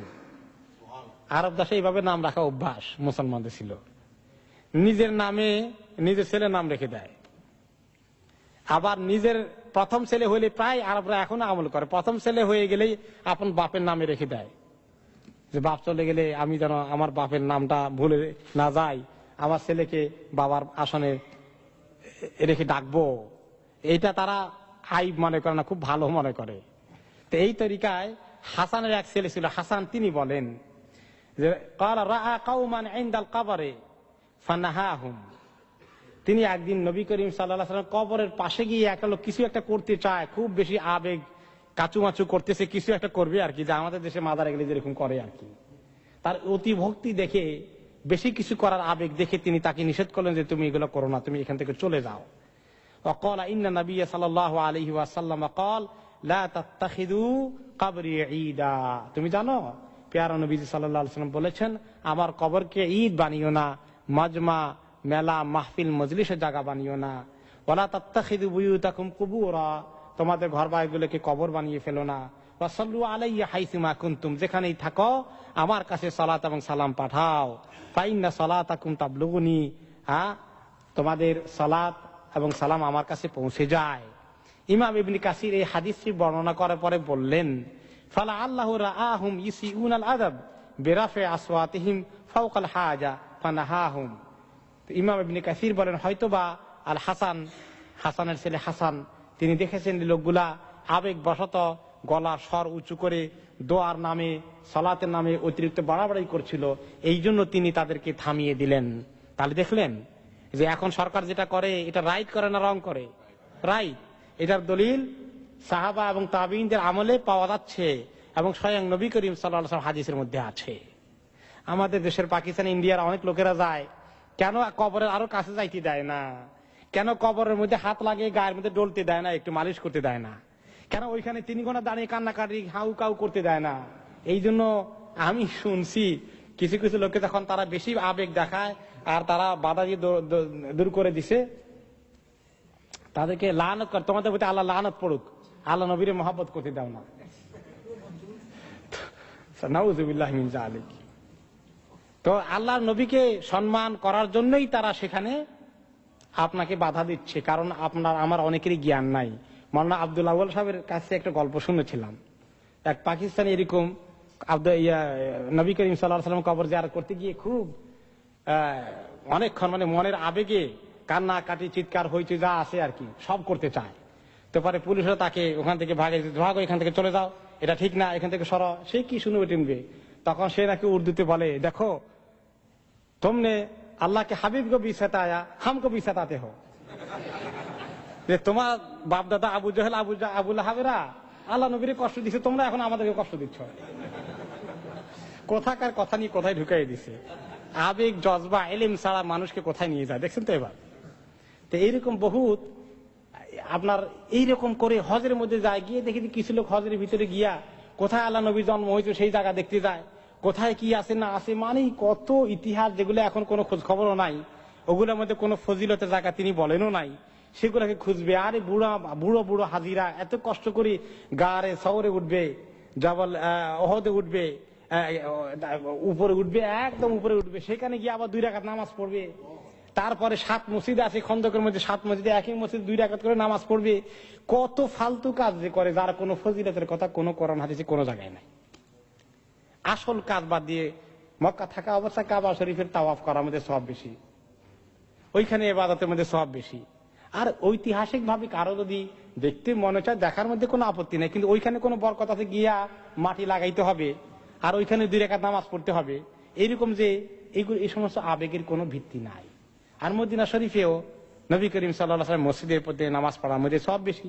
সেখানে ঐতিহাসিকভাবে কিছু ইতিহাস ইন্টারেস্ট যাদের আছে তারা যেতে পারেন এক কথা, কিন্তু কোনো বরকত খোঁজার জন্য সওয়াবের নিয়তে, এমন কি আমরা জানি যে ওহদের মধ্যে জিয়ারতে সওয়াব আছে, কবর জিয়ারতে সওয়াব আছে, এগুলো কয়েকটি সুন্নত আমলের কথা আমরা আমল করতে বলি, কিন্তু এরপরেও সেখানের মধ্যে আমল করে আসার পরে আর মদিনা বিভিন্ন জায়গায় কোথায় আল্লাহ নবীর ঘর ছিল, কোথায় বাড়ি ছিল, কোথায় ওনার বাজার ছিল, এগুলো খুঁজে বের করা, এইগুলোর মধ্যে সওয়াব বেশি হবে না মসজিদের মধ্যে 2 রাকাত নামাজের মধ্যে সওয়াব বেশি হবে? এইগুলো বোঝা দরকার। এগুলোর নাম ইলম। এগুলো না বুঝে অনেকে ঘুরে ঘুরে সব টায়ার্ড হয়ে যায়, মাত্র আছে 2 দিন খালি ঘুরার তালেই আছে, একটু ইবাদত করে নেকি কামাবে সেটা খবর নাই।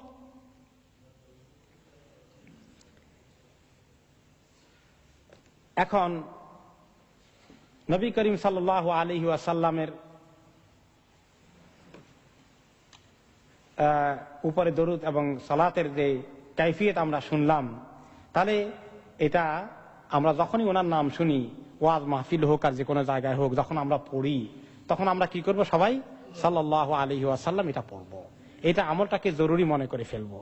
কেউ যদি না বলে থাকে তাহলে আমরা উচ্চারণ করি। এমনকি আমরা যখন বয়ান করি কোনো সময় আমরা যদি ভুলে যাই, উচ্চারণ না করি, তাহলে যারা শুনলাম তারাও সঙ্গে সঙ্গে উচ্চারণ করব। তবে বলা হচ্ছে যে কোনো মাহফিলে যদি অন্তত একবার না করে তাহলে এটা মারাত্মক ক্ষতিগ্রস্ত হবে, আর একবার করে ফেললে অন্তত ক্ষতিগ্রস্ত হওয়া থেকে বেঁচে যাবে। কিন্তু তারপরেও অনেক জরুরি আমল থেকে আমরা, অনেক জরুরি সওয়াব থেকে আমরা বঞ্চিত হয়ে যাব। এই জন্য পারতপক্ষে প্রত্যেকবারই উচ্চারণ করা উচিত। আর শুধু নবী করিম সাল্লাল্লাহু আলাইহি ওয়াসাল্লাম নয়, সমস্ত নবীদের উপরেও সালাত এবং সালামের জন্য আমাদের চেষ্টা করা উচিত। এই জন্য ইব্রাহিম আলাইহিস সালাতু ওয়াস সালাম, ইসমাইল আলাইহিস সালাতু ওয়াস সালাম, এইভাবে সমস্ত নবীদের ব্যাপারেও যেন আমরা সালাত এবং সালাম পাঠাই, সেটাও আমাদের খেয়াল করা উচিত। নবীদের উপরে আল্লাহ তাআলা সালাম পাঠান। নবী ছাড়া আল্লাহ তাআলা তো এমনকি অনেক নেক যারা নেক ভালো আমল করে তাদের প্রতিও আল্লাহ তাআলা রহমত পাঠান। আল্লাহ রাব্বুল আলামিনের ফেরেশতারাও তাদের প্রতি সালাত এবং সালাম পাঠায়। আপনারা জানেন যে একটি আয়াত আছে যেখানে ফেরেশতারা শুধুমাত্র নবীর জন্য নয়, মুমিনদের জন্য দোয়া করে। আল্লাযীনা ইয়াহমিলুনা আল আরশা ওয়া মান হাওলাহু ইউসাব্বিহুনা বিহামদি রাব্বিহিম ওয়া ইউমিনুনা বিহি ওয়া ইস্তাগফিরুনা লিল্লাযীনা আমানু রব্বানা ওয়াসি'তা কুল্লা শাইইন রাহমাতাও ওয়া ইলমা ফাগফির লিল্লাযীনা তাবু ওয়াত্তাবাউ সাবিলাকা ওয়া কিহিম আযাবাল জাহিম। এই যে অনেকবার বলেছি যে সমস্ত ফেরেশতারা আরশের 8 জন ফেরেশতা আল্লাহর আরশকে কাঁধে করে রাখে, ওনারা আর ওনাদের আশেপাশে যে সমস্ত ফেরেশতারা আছেন তারা ইস্তিগফার করে, গুনাহ মাফ চায়, দোয়া করে আল্লাহ তাআলার কাছে, ওই সমস্ত লোকদের জন্য যারা আল্লাহর কাছে বেশি বেশি করে তওবা করে যে আল্লাহ তাদেরকে আপনি মাফ করে দেন, তাদেরকে আপনি মাফ করে দেন, তাদেরকে আপনি জান্নাত নসিব করে দেন। এভাবে ওনারা অনেক দোয়া করে থাকেন। আর সালাত এবং সালাম পাঠানোর সবচেয়ে উত্তম তরিকা কোনটা? আল্লাহুম্মা সাল্লি আলা মুহাম্মাদিন ওয়া আলা আলি মুহাম্মাদ কামা সাল্লাইতা আলা ইব্রাহিমা ওয়া আলা আলি ইব্রাহিমা ইন্নাকা হামিদুম মাজিদ। আল্লাহুম্মা বারিক আলা মুহাম্মাদিন ওয়া আলা আলি মুহাম্মাদ কামা বারাকতা আলা ইব্রাহিমা ওয়া আলা আলি ইব্রাহিমা ইন্নাকা হামিদুম মাজিদ। এটা নামাজের ভিতরে, নামাজের বাইরে সকল অবস্থায় পড়া যায়। আর অন্য সময় যদি আরো মুখতাসার করতে চান, আল্লাহুম্মা সাল্লি আলা মুহাম্মাদ ওয়া আলা আলি মুহাম্মাদ, এতটুকুর ভিতরে বাস করলেও হবে। শুধু নবী করিম সাল্লাল্লাহু আলাইহি সাল্লাম না, ওনার আলের প্রতিও, ওনার আহলে বাইতের প্রতিও যেন মহব্বতটা, সালাত এবং সালামটা চলে আসে। অন্য রিওয়ায়াতে আসে, এটা বলা যেতে পারে যে আল্লাহুম্মা সাল্লি আলা মুহাম্মাদিন ওয়া আলিহি ওয়া আজওয়াজিহি ওয়া যুররিয়াতিহি, আর আল্লাহুম্মা সাল্লি আলা মুহাম্মাদ ওয়া আলা আলি মুহাম্মাদ, এটা বলা হয়ে গেলেও হয়ে যায়।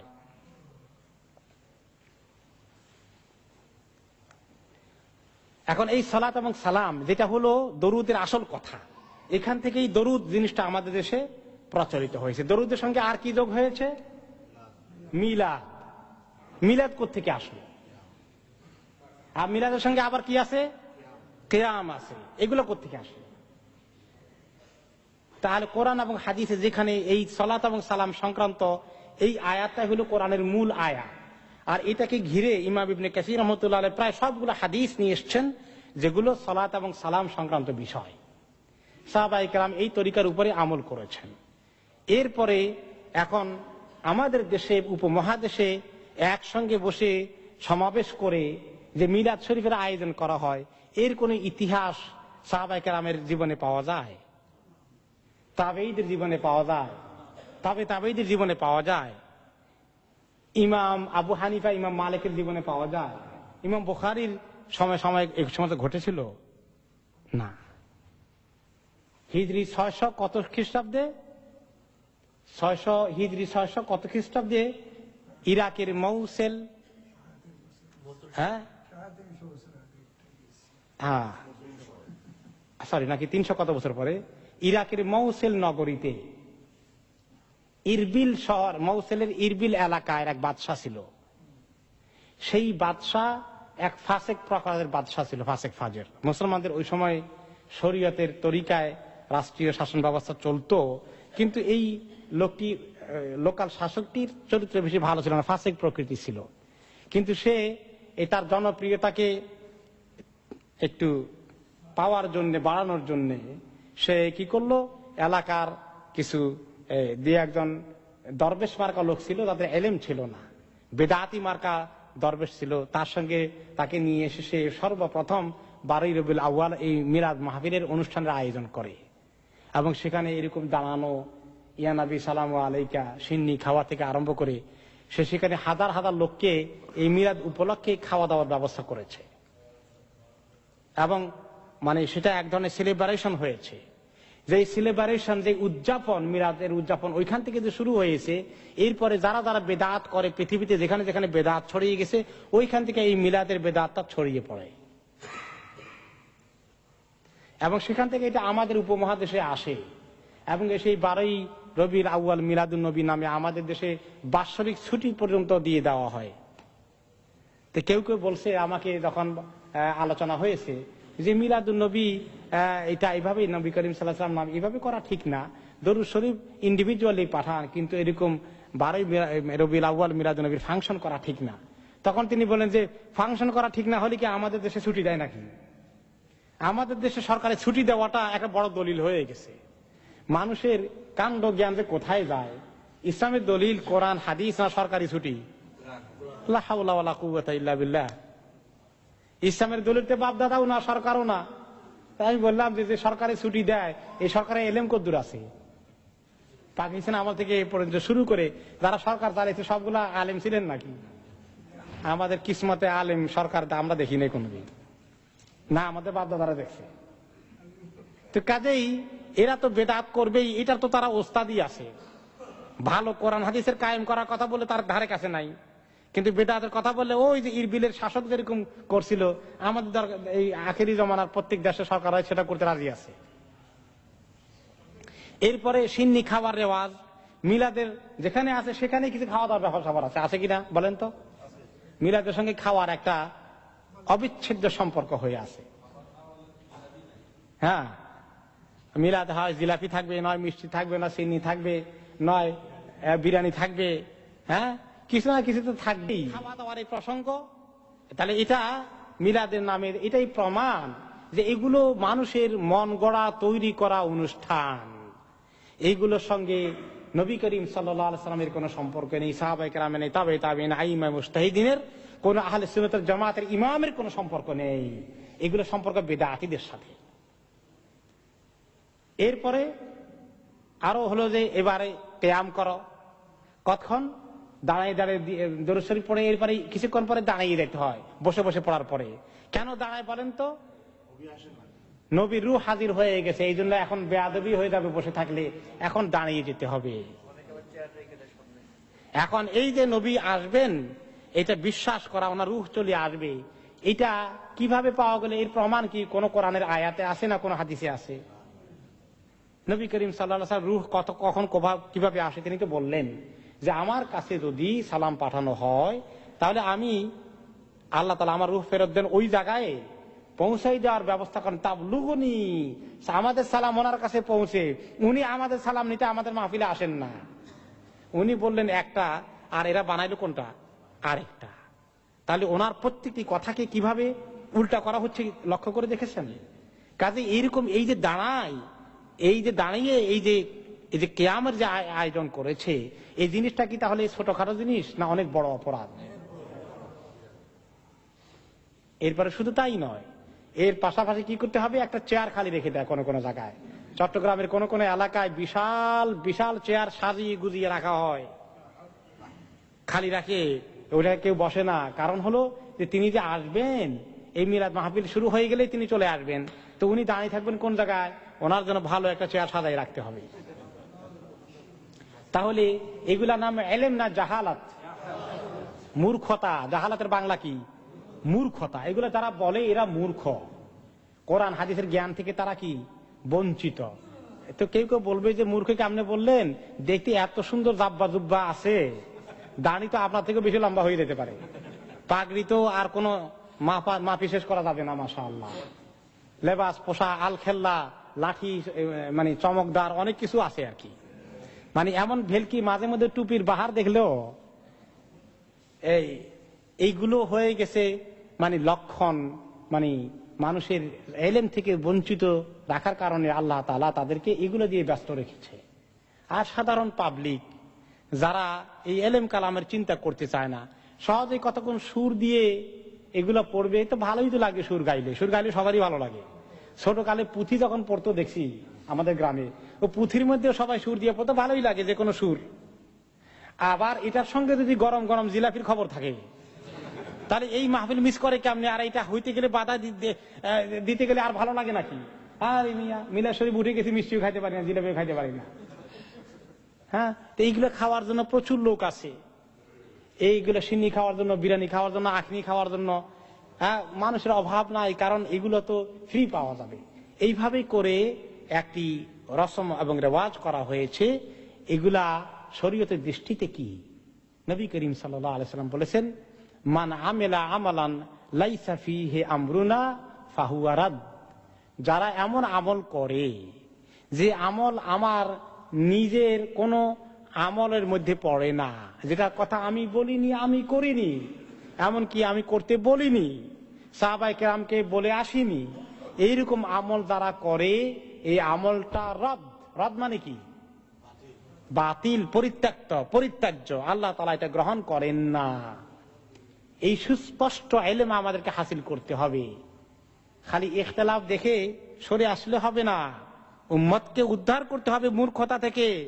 উম্মতকে ইলমের দিকে নিয়ে আসা কি জরুরি কাজ না জরুরি কাজ নয়? এই কাজগুলো করতে হবে। যারা এগুলো জানে না তাদেরকে এগুলো শিখাতে হবে, যারা এগুলো এখনো শুনে নাই তাদেরকে শোনাতে হবে। এই জন্য মাজার ঘিরে এই সমস্ত বেদাতের কাণ্ড কারখানাগুলো যেভাবে একবারে মজবুত হয়ে বসে আছে, এগুলাকে সংস্কার করতে হবে। সেখানে এই শিরকের কথার পরিবর্তে তাওহীদের কথা আনতে হবে, বিদআতের পরিবর্তে সুন্নতের কথা আনতে হবে। মিলাদ শরীফ নামে শরীয়তের মধ্যে কোনো আমল সাহাবায়ে কেরামের ইতিহাসে জানা ছিল না, তাবেঈদের কাছে জানা ছিল না। কোনটা জানা ছিল ওনাদের? সালাত এবং সালাম, দরুদ শরীফ পড়া। ওনারা অনেকক্ষণ পড়তেন, কিন্তু কোনোদিন 3 জন একসঙ্গে হয়ে পড়েছেন, 10 জন একসঙ্গে হয়ে বসছেন, এরকম কোন খবর আপনি কোন সিরাতের কিতাবে পেয়েছেন? ইসলামের ইতিহাসে পাওয়া যায়? ওই ইরাকের বাদশার আবিষ্কারের আগে দেখুন, আপনি পড়ুন সমস্ত কিতাব, কোন জায়গায় আপনি এটা পাবেন না। ইরাকের বাদশা যখন আবিষ্কার করেছেন তখন থেকে এটা ছড়িয়ে গেল, বেদাতি কম জ্ঞান সম্পন্ন লোকদের মাধ্যমে ছড়িয়ে গেল। আর আরেকটি মুশকিল হয়ে গেছে আমাদের দেশের কিছু মিয়া সাহেবের কারণে। কিছু ইমাম সাহেব, কিছু মিয়া সাহেব, সবাই না, কিছু ভালো অনেক আহলে হক আছেন। ব্যাপার হয়ে গেছে কি, মসজিদের, আমি অনেকবার বলেছি, মসজিদে যখন ইমাম রাখে বেতন কয় টাকা দেয়? আজকালকার বাজারে আপনার গ্রামে গেলে জিজ্ঞেস করবেন মসজিদের ইমাম সাহেবকে বেতন কত দেয়, একটু আল্লাহর রাস্তায় খোঁজ নিয়েন, হয়তো বলা যাবে যে 1000 টাকা বেতন দিছে। আচ্ছা, কোন জায়গায় 2000 হয়ে গেছে। যদি 3000ও দেয়, তার যদি 7-8টা ছেলে মেয়ে থাকে, আর ইমাম সাহেবের বাচ্চা কাচ্চা যদি বেশি থাকে, আল্লাহ দিলে ফ্যামিলি প্ল্যানিং অনেক বেশি করেন টরেন না তো, আল্লাহ দিলে আল্লাহ বরকত ভালোই দেন এদিক থেকে। এখন তখন 7, 8, 10, 12টা বাচ্চা কাচ্চা থাকে, তার 1000, 2000, 3000 টাকা যদি বেতন থাকে, আজকালকার বাজারে চলবে কেমনে বলেন? তো এখন সরকারি চাকরি যারা করে তারা যখন চলে না তখন তারা ঘুষ খায়। আর এই বেচারা যদি ঘুষ খাইতে চায় মসজিদে, তারা ঘুষ দেবে কি? তাও তো কোনো উপায় নাই। এখন তার বেঁচে থাকার জন্য বিভিন্ন রাস্তা তো জোগাড় করতে হবে। এখন এই মাইয়িতের জন্য খতম পড়া, কবর জিয়ারতে গিয়ে পয়সা নিয়ে আসা, এরপরে এই মিলাদ মাহফিল যেখানে আছে এগুলাকে বেশি করে চালু রাখা, যত চালু থাকবে ততই তো তার ফায়দা, তার বেচারা সংসার কিছু চলবে। আর মিলাদ মাহফিল বন্ধ হয়ে গেলে তো বেচারা 1000 উপরে 2000 উপরে 3000 উপরে আর কি পয়সাই দিবে না, চলবে এটা কেমনি? এখন এই কোয়ালিটির কারণে আমাদের দেশে এই মোদাররেস গুলো, ইমাম গুলো, মিয়াসাব গুলো, মুয়াজ্জিন গুলো, এরা মিলে এই সমস্ত জিনিসকে জারি রাখার ব্যাপারে ব্যাপক ভূমিকা পালন করেছে। এবং আপনি এগুলোর ব্যাপারে কোনো কথা বলতে গেলে সবার আগে বাধা দিবে কারা? এরাই। এদেরকে বলে কায়েমি স্বার্থবাদী মহল। বেচারাদেরকে অবশ্যই একতরফা দেওয়া ঠিক না। এদেরকে এই দুরবস্থায় করে রেখেছে যে সমাজ, ওই সমাজের কিছু দায়িত্ব আছে। সমাজের প্রাইমারি স্কুলের টিচারের বেতন তো আছে আল্লাহ দিলে 3000 4000 টাকা, ইদানিং আরো বেশি হয়ে গেছে কিনা জানি না, 5000 মতো হয়ে গেছে হয়তো। টিউশনি মিশনে তার যথেষ্ট আছে। কিন্তু ইমামের যাকে এত সম্মানিত জায়গায় পজিশন দেওয়া হয়েছে, হোক না মসজিদ ছোট, তাকে অন্তত পেট চলার মতো এরকম তৌফিকের একটা ভালো বেতন তাকে দেওয়া উচিত। অথবা ওই রকম লোককে ইমাম রাখা ঠিক না। যে এমন কিছু লোক আছে যারা আলহামদুলিল্লাহ অন্যান্য সোর্স অফ ইনকাম আছে, তারা ইমামদের চাকরি করা লাগবে না, শুধু সময়মতো নামাজ পড়াই দিবে। আর আমাদের দেশে তো মসজিদে আর কোনো কাজও নাই, নামাজ পড়াবে আর কোনো কাজ টাজ নাই। তো ঠিক আছে, সে অন্য কোনো কাজ করুক, অথবা এমন কোন লোককে সেখানে নামাজ পড়ানোর জিম্মাদারি দেওয়া হোক যার বেতন দেওয়া লাগবে না, আল্লাহ তাআলা তাকে অন্য কোনো ইনকাম দিয়েছে। এরকম ভাবে যদি হয়ে যায়, এভাবে করলে আমাদের সমাজে মাদ্রাসা মোদাররিসদের বেতনে একই অবস্থা, শুধু মসজিদে ইমাম নয়, মুয়াজ্জিন নয়, মোদাররিস গুলো, টিচার গুলো যারা শিক্ষকতা করে একই অবস্থা। মাদ্রাসার অল্প কয়েক টাকা বেতন পায়, আর বাকিটাকে এইভাবে জোগাড় করে করে খতম পড়ে পড়ে দেয়, দোয়া করে করে তাবিজ দিয়ে দিয়ে, তারপরে মিলাদ পড়ে পড়ে বাকি টাকা জোগাড় করে সংসার চালাইতে হবে। কথা ঠিক কিনা? তো এই আর্থ সামাজিক সিচুয়েশন মিলে আমাদের দেশে ইসলামের অবস্থা কেরোসিন করে ছেড়ে দিয়েছে। এই অবস্থা থেকে উদ্ধার করতে হলে কি করতে হবে? আমাদেরকে ইলমের এই চর্চা বাড়িয়ে দিতে হবে। ভালো ইমামকে রেখে তাকে আরো কিছু কাজ দিয়ে মসজিদের মধ্যে তালিমের ব্যবস্থা করে দিয়ে সারাদিন যেন ব্যস্ত থাকে, তাকে ভালো বেতন দিয়ে সম্মানিত পন্থায় তার ব্যবস্থা করে দিতে হবে। এবং পাশাপাশি ইলমের এই প্রচার প্রসারের কাজ ছড়িয়ে দিতে হবে। তা না হলে আমরা এই শিরক এবং বিদআত থেকে আমাদের জাতিকে উদ্ধার করতে পারবো না। এবং এভাবে যুগের পর যুগ, বাপ দাদার আমল থেকে আরম্ভ করে এখন পর্যন্ত একই জিনিস ক্যারি অন করতে থাকবে, চলতে থাকবে। ইলমকে ছড়িয়ে দিতে হবে। ইলমকে ছড়িয়ে দিলে আলহামদুলিল্লাহ এই সমস্ত জিনিস আস্তে আস্তে উঠে যাবে। এখন আল্লাহর ফজলে অনেকটা কিছু পরিবর্তন বোধহয় হয়ে গেছে, হওয়া শুরু হয়ে গেছে। আপনারা কি কিছু খেয়াল করেছেন? কিছু কিছু হচ্ছে নাকি পরিবর্তন দেশে? হচ্ছে। বিশেষ করে কিছু কিছু শিক্ষিত এলাকায় যেখানে লেখাপড়া একটু আছে, সেখানে আস্তে আস্তে করে লোকেরা কিতাবপত্র পড়ে, কোরআনের তরজমা পড়ে, হাদিস পড়ে, ফিকহ পড়ে। তারা দেখে যে এই সমস্ত কথাবার্তা তো কোনো কিতাবে নাই, বুখারীর মধ্যে নাই, মুসলিমের মধ্যে নাই, এগুলো পাইলে করে তারা। তখন আস্তে করে লোকদের ভিতরে মোটামুটি চেতনা আসতেছে। তবে ওলামায়ে কেরামকে আর একটু শক্তিশালী কথা বলতে হবে। বাইতুল মুকাররম থেকে আরম্ভ করে বড় বড় মসজিদ যেখানে ভালো ভালো আলেমরা আছেন, ওনারা আমল করেন না ঠিকই, কিন্তু কথাটাকে আরো একটু মজবুত করে বললে বোধহয় ভালো বেশি হইতো আর কি। তো বেশি মজবুত করে বলতে গেলে আবার ঠেলা ধাক্কা আসে, তো এই জন্য অনেকে হিসাব করে কথা বলেন। তবে আল্লাহর উপর তাওয়াক্কুল করে ওলামাদের, হাক্কানি ওলামার দায়িত্ব কি? হক কথা বলতে হবে। আর হক কথা বললে সবাই কি আপনাকে ভালো বলবে? কিছু লোক অবশ্যই যারা হক কবুল করে আপনাকে খুবই মহব্বত করবে, কিন্তু যারা হককে পছন্দ করে না তারা আপনাকে দুশ্মন মনে করবে, আপনার অনেক সমালোচনা করবে, আপনার সমাজে আপনার ব্যাপারে নিন্দা কুৎসা রটাবে, আপনার ব্যাপারে খামাখা জঘন্য কথা, তহমত পর্যন্ত উঠিয়ে দিবে। এটা অসম্ভব কিছু না। নবী করিম সাল্লাল্লাহু আলাইহি ওয়াসাল্লাম এটাকে ফেস করেছেন। ওলামায়ে কেরাম যারা ওয়ারাসাতুল আম্বিয়া, আল ওলামা উ ওয়ারাসাতুল আম্বিয়া, যারা নবীদের ওয়ারিস, তারা ওই কবরের দোয়া করে 2 পয়সা নেওয়ার জন্য নবীর ওয়ারিস হয়েছেন নাকি? তারা ইলমের ওয়ারিস হবে। হ্যাঁ, তারা ইন্নাল আম্বিয়া লাম ইউরিসু দিনারান ওয়ালা দিরহামান, আম্বিয়ারা দিনার দিরহাম রেখে যান নাই, ইলম রেখে গেছেন। কাজে ওলামায়ে কেরামকে, হাক্কানি ওলামাকে এই কথাগুলো বলিষ্ঠভাবে বলতে হবে, হিকমতের সাথে অবশ্যই বুদ্ধিমত্তা সহকারে আস্তে আস্তে লোকদেরকে এডুকেট করতে হবে, কিন্তু এই কথা বলার সিদ্ধান্ত রাখতে হবে, পরিকল্পনা থাকতে হবে। আল্লাহ রাব্বুল আলামিন আমাদেরকে সহি তরিকায় মিলাদ, সহি তরিকায় সালাত এবং সালামের আমল করা নসিব করুন। আর মিলাদ দরুদের নামে যে সমস্ত বিদআত আছে এগুলো থেকে আল্লাহ রাব্বুল আলামিন আমাদেরকে হেফাজত করুন। আমিন। আজকের তাফসীর আমরা এখানে শেষ করতে চাই। নিশ্চয়ই আপনাদের কিছু প্রশ্ন আছে। গত সপ্তাহে দু একটা প্রশ্ন ওদের রয়ে গেছিল। গত সপ্তাহে কারা ছিলেন প্রশ্ন করতে চাইছিলেন, সুযোগ দিতে পারিনি? আপনি ছিলেন না? আপনারটা আগে বলেন।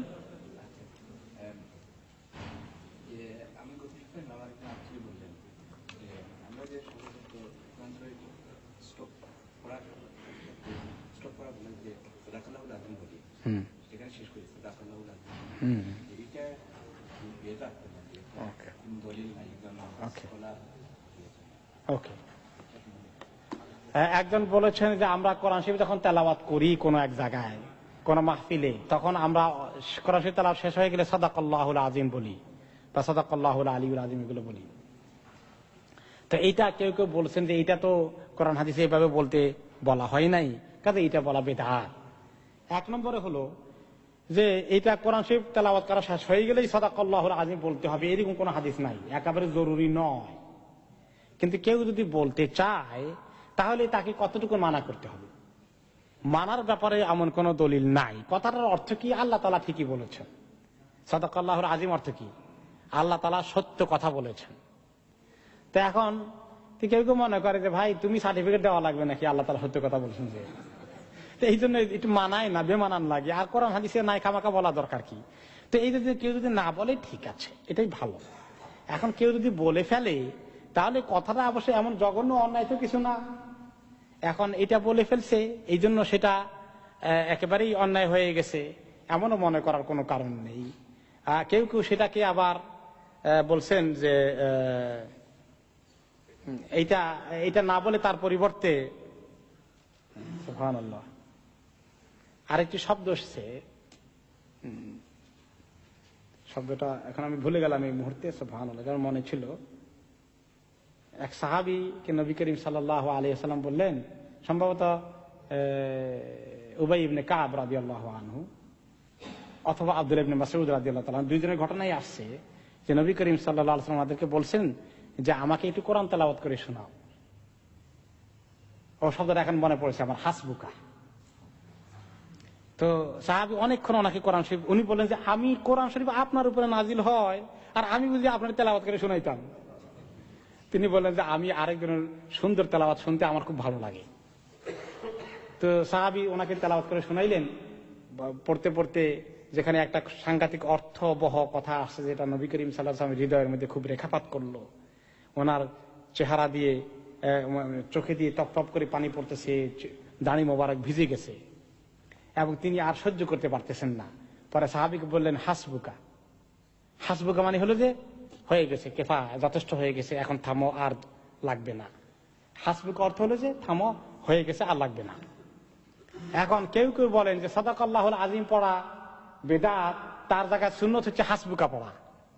আরে তুমি হাসবুকা কি জন্য বলবে? এক বিদআত উঠাই দিচ্ছে গিয়ে আরেক বিদআত ঢুকাই দিচ্ছে। হাসবুকা এক নম্বরে হলো যে আমি পড়লাম, আমি আমার নিজেকে বলবো আবার তোমার যথেষ্ট হয়ে গেছে, আর দরকার নাই। আর এখন কোন কারণ আছে, সে থেমে গেছে, থেমেই গেছে, আর আরেকজন তারে বলবে হাসবুকা।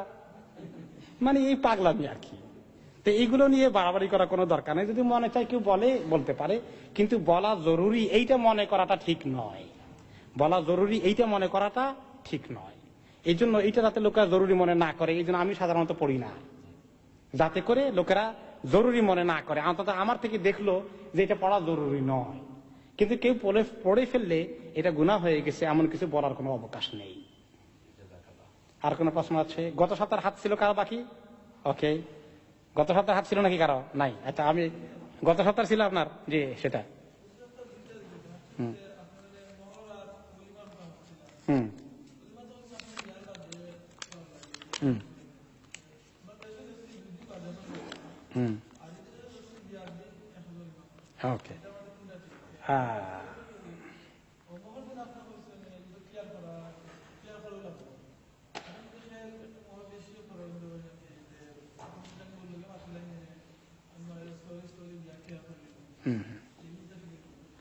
আচ্ছা, ভাই প্রশ্ন করেছেন গত সপ্তাহে আমরা যে বিয়ের অলিমার ব্যাপারে কথা আসছিল, যে অলিমা তো বিয়ের পরে ছেলের উপরে এটা দায়িত্ব, সেদিন করুক বা পরের দিন করুক, অ্যাজ সুন অ্যাজ পসিবল, ওই দিন করতে পারলেই ভালো, পরের দিন করতে পারলেই ভালো, 2 দিন পরে যাওয়া দরকার নাই। আর এই দেশে অনেক সময় দেখা যায় যে বিয়ের দিনই হয়, কিন্তু ছেলে এবং মেয়ে উভয় পক্ষে মিলে একসঙ্গে করে ফেলে। এখন যদি আন্ডারস্ট্যান্ডিং এর ভিত্তিতে করে, এটা এমন কোন ইবাদত নয় যে গুনাহ হয়ে গেছে। সামাজিকতা, খাওয়ার ব্যাপারে, ওরফের মধ্যে এলাকায় যদি লোকেরা এটা কমফোর্টেবল ফিল করে, উইলিংলি মেয়ের পক্ষ যদি বলে যে আমরাও আপনাদের সঙ্গে শরীক হতে চাই, 2 দিনে ফাংশন করা মুশকিল, এই দেশে আবার সাপ্তাহিক ছুটি লাগে, 2 দিনে হল বুকিং পাওয়া মুশকিল, এক কাজ করি আমরা উভয়ে মিলেই করে ফেলি, শেয়ার করি। তারা মেয়ের পক্ষ যদি উইলিংলি করে ফেলে, তারা এটাকে বার্ডেন মনে না করে, তাহলে ওয়েলকাম, ওকে, নো প্রবলেম। কিন্তু ছেলের পক্ষ যদি বলে যে আমরা খাওয়াবো, আপনারা কি করবেন, আপনারাও খাওয়াইতে হবে, কাজে আপনারা শেয়ার করা লাগবে, এটা তারা যদি এরকম তাদের উপরে চাপিয়ে দেয়, তাহলে এটা ছেলের পক্ষের রাইট না, এটা অন্যায় হবে। কারণ মেয়ের পক্ষের খাওয়ানোটা কি অতিরিক্ত, মানে ঠিক না, এমন নয় যে তারা খাওয়াইতে হবে, জরুরি নয়, খাবার তাগিদ এসছে ছেলের পক্ষ থেকে। কিন্তু মেয়ের পক্ষ যদি উইলিংলি খাওয়ায়, শরীয়তে এমন কোনো আপত্তি নাই। কিন্তু তাদের উপরে খাওয়াইতে না চাইলে আমাদের দেশে প্রায় আমি দেখছি এটা নিয়ে গন্ডগোল হয়। এই জন্যই কথাটা বলা হয়েছে। কেউ একজনে দাওয়াত খাওয়াইবে, শরীয়তে কোনোদিন এটা আপত্তি নাই। কিন্তু যখন এই অলিমার পরিবর্তে মেয়ের পক্ষ থেকে জোর করে আদায় করা হয়, এমনকি সবসময় ছেলের পক্ষ থেকে যদি যায় 100, ছেলে যদি খাওয়ায় 100, মেয়ে খাওয়াই দেবে কত, 200, 300, ডবল, 3 ডবল খাওয়াইতে হবে। মনে করে যে মেয়েদের থেকে তারা বেশি ঠেকে গেছে খাওয়ানোর জন্য। এই যে মেয়েদের প্রতি অবিচার করা হয়, এইটার এগেইনস্টে শক্ত কথা শরীয়তে সুযোগ আছে বলা। এটা যেন উঠে যায় সমাজের লোকেরা, যে তারা যদি মেহরবানি করে খাওয়ায় আলহামদুলিল্লাহ, আর যদি মেহরবানি করে না খাওয়ায়, তাদের থেকে চাপাচাপি করে আদায় করে আর বেশি করে আমরা যা খাবো তার চেয়ে বেশি আদায় করে নিব, এই সুযোগ ইসলামে নেই। এইটা ক্লিয়ার হয়ে গেছে তো? এটাই হলো মেন কথা। আপনার 2 নম্বর কি ছিল? মহরানার ব্যাপারে। মহরানার ব্যাপারে তিনি বলেছেন যে মাহার যেটা শরীয়তে, এখন এক সময় তো খেয়াল করি নাই, বুঝিয়ে নাই, ঠেলা চড়ে বেশি বলে ফেলছি, আর দেওয়াও হয় না, আর নাম মাপ চাই নিলে মাপ হয়ে যাবে, যেটা গত সপ্তাহে আলোচনা হয়েছে, এরকম করে ফেলছি। এখন তো বুঝলাম যে আসলে এরকম মাপ হয় না। দেওয়ার নিয়তে যেটা ওয়াদা করে, দেওয়ার চেষ্টা করে, ওইটার নাম হলো দেওয়া। আর দেওয়ার কোনো নিয়ত নাই, পড়া যাতে মাপ চেয়ে ফেলবে, মাপ চেয়ে নিবে, এইটা কিন্তু মোহর দেওয়ার সঙ্গে এটা একটা কি হয়, ধোঁকা, প্রতারণা, এটা একটা মিথ্যার কাজ হয়। কাজে আমি সেই তরিকা করে ফেলছি, এখন আমি কারেকশন করতে চাই। কারেকশনের তরিকা কি, আমি আদায় করে দেব। স্ত্রীর সঙ্গে যে আন্ডারস্ট্যান্ডিং থাকে, যে আমি এক কাজ করি, আসলে এই যে মাপ চাই নিছি তুমি করে দিছ, কিন্তু মনে হয় শরীয়তের দৃষ্টিতে ঠিক না, আল্লাহর কাছে ঠেকে যায় কিনা, আমি দেওয়ারই চিন্তা করলাম, তা আমি তোমাকে আস্তে আস্তে দেবো, শোধ করি, মাসে মাসে দেবো, বছরে বছরে দেবো, দরকার ডাইরেক্ট ডেবিট করে দিলাম, ওকে, তো ঠিক আছে কিনা? হ্যাঁ ঠিক আছে, ফাইন, আলহামদুলিল্লাহ। এখন যদি হয় যে ঠেলার চোটে পিতা বাপ দাদা মিলে 10,000 পাউন্ড করে দিছে, দেখা যায় এই 10,000 পাউন্ড সহজে আমার পক্ষে সম্ভব না। এখন যদি স্ত্রী মন থেকেই বলে যে 10,000 পাউন্ড টু মাছ, আপনার উপর জুলুম হয়ে যাবে, মাসে মাসে বছর বছর দিতে গেলে জুলুম হয়ে যায়, আচ্ছা আমি এক কাজ করি, আপনার জেনুইনলি আপনার পক্ষে 2,000 পাউন্ড দেওয়া সম্ভব আছে, 3,000 পাউন্ড দেওয়া সম্ভব আছে, 1,000 পাউন্ড দেওয়া সম্ভব আছে, 5,000 দেওয়া সম্ভব হচ্ছে, এর বেশি সম্ভব হচ্ছে না, টু মাছ, এটা আমার আব্বাও ভুল করছে, আপনার আব্বাও ভুল করছে, আমি কারেকশন করতে চাই, আমি 3,000 নেবো, বাকিটা আপনাকে মাফ করে দিলাম। এইভাবে তার দিল থেকে জেনুইন কথা যদি আসে, আলহামদুলিল্লাহ, নো প্রবলেম। কেমন? কিন্তু আপনি কায়দা করে মাফ করাইয়া নেওয়ার জন্য মুখে দিয়ে বাইর করে, ওই তরিকায় যাবেন না। তার দিল থেকে অটোমেটিক্যালি চলে আসে আলহামদুলিল্লাহ। খবরদার, আপনি এটা অপেক্ষা করবেন না।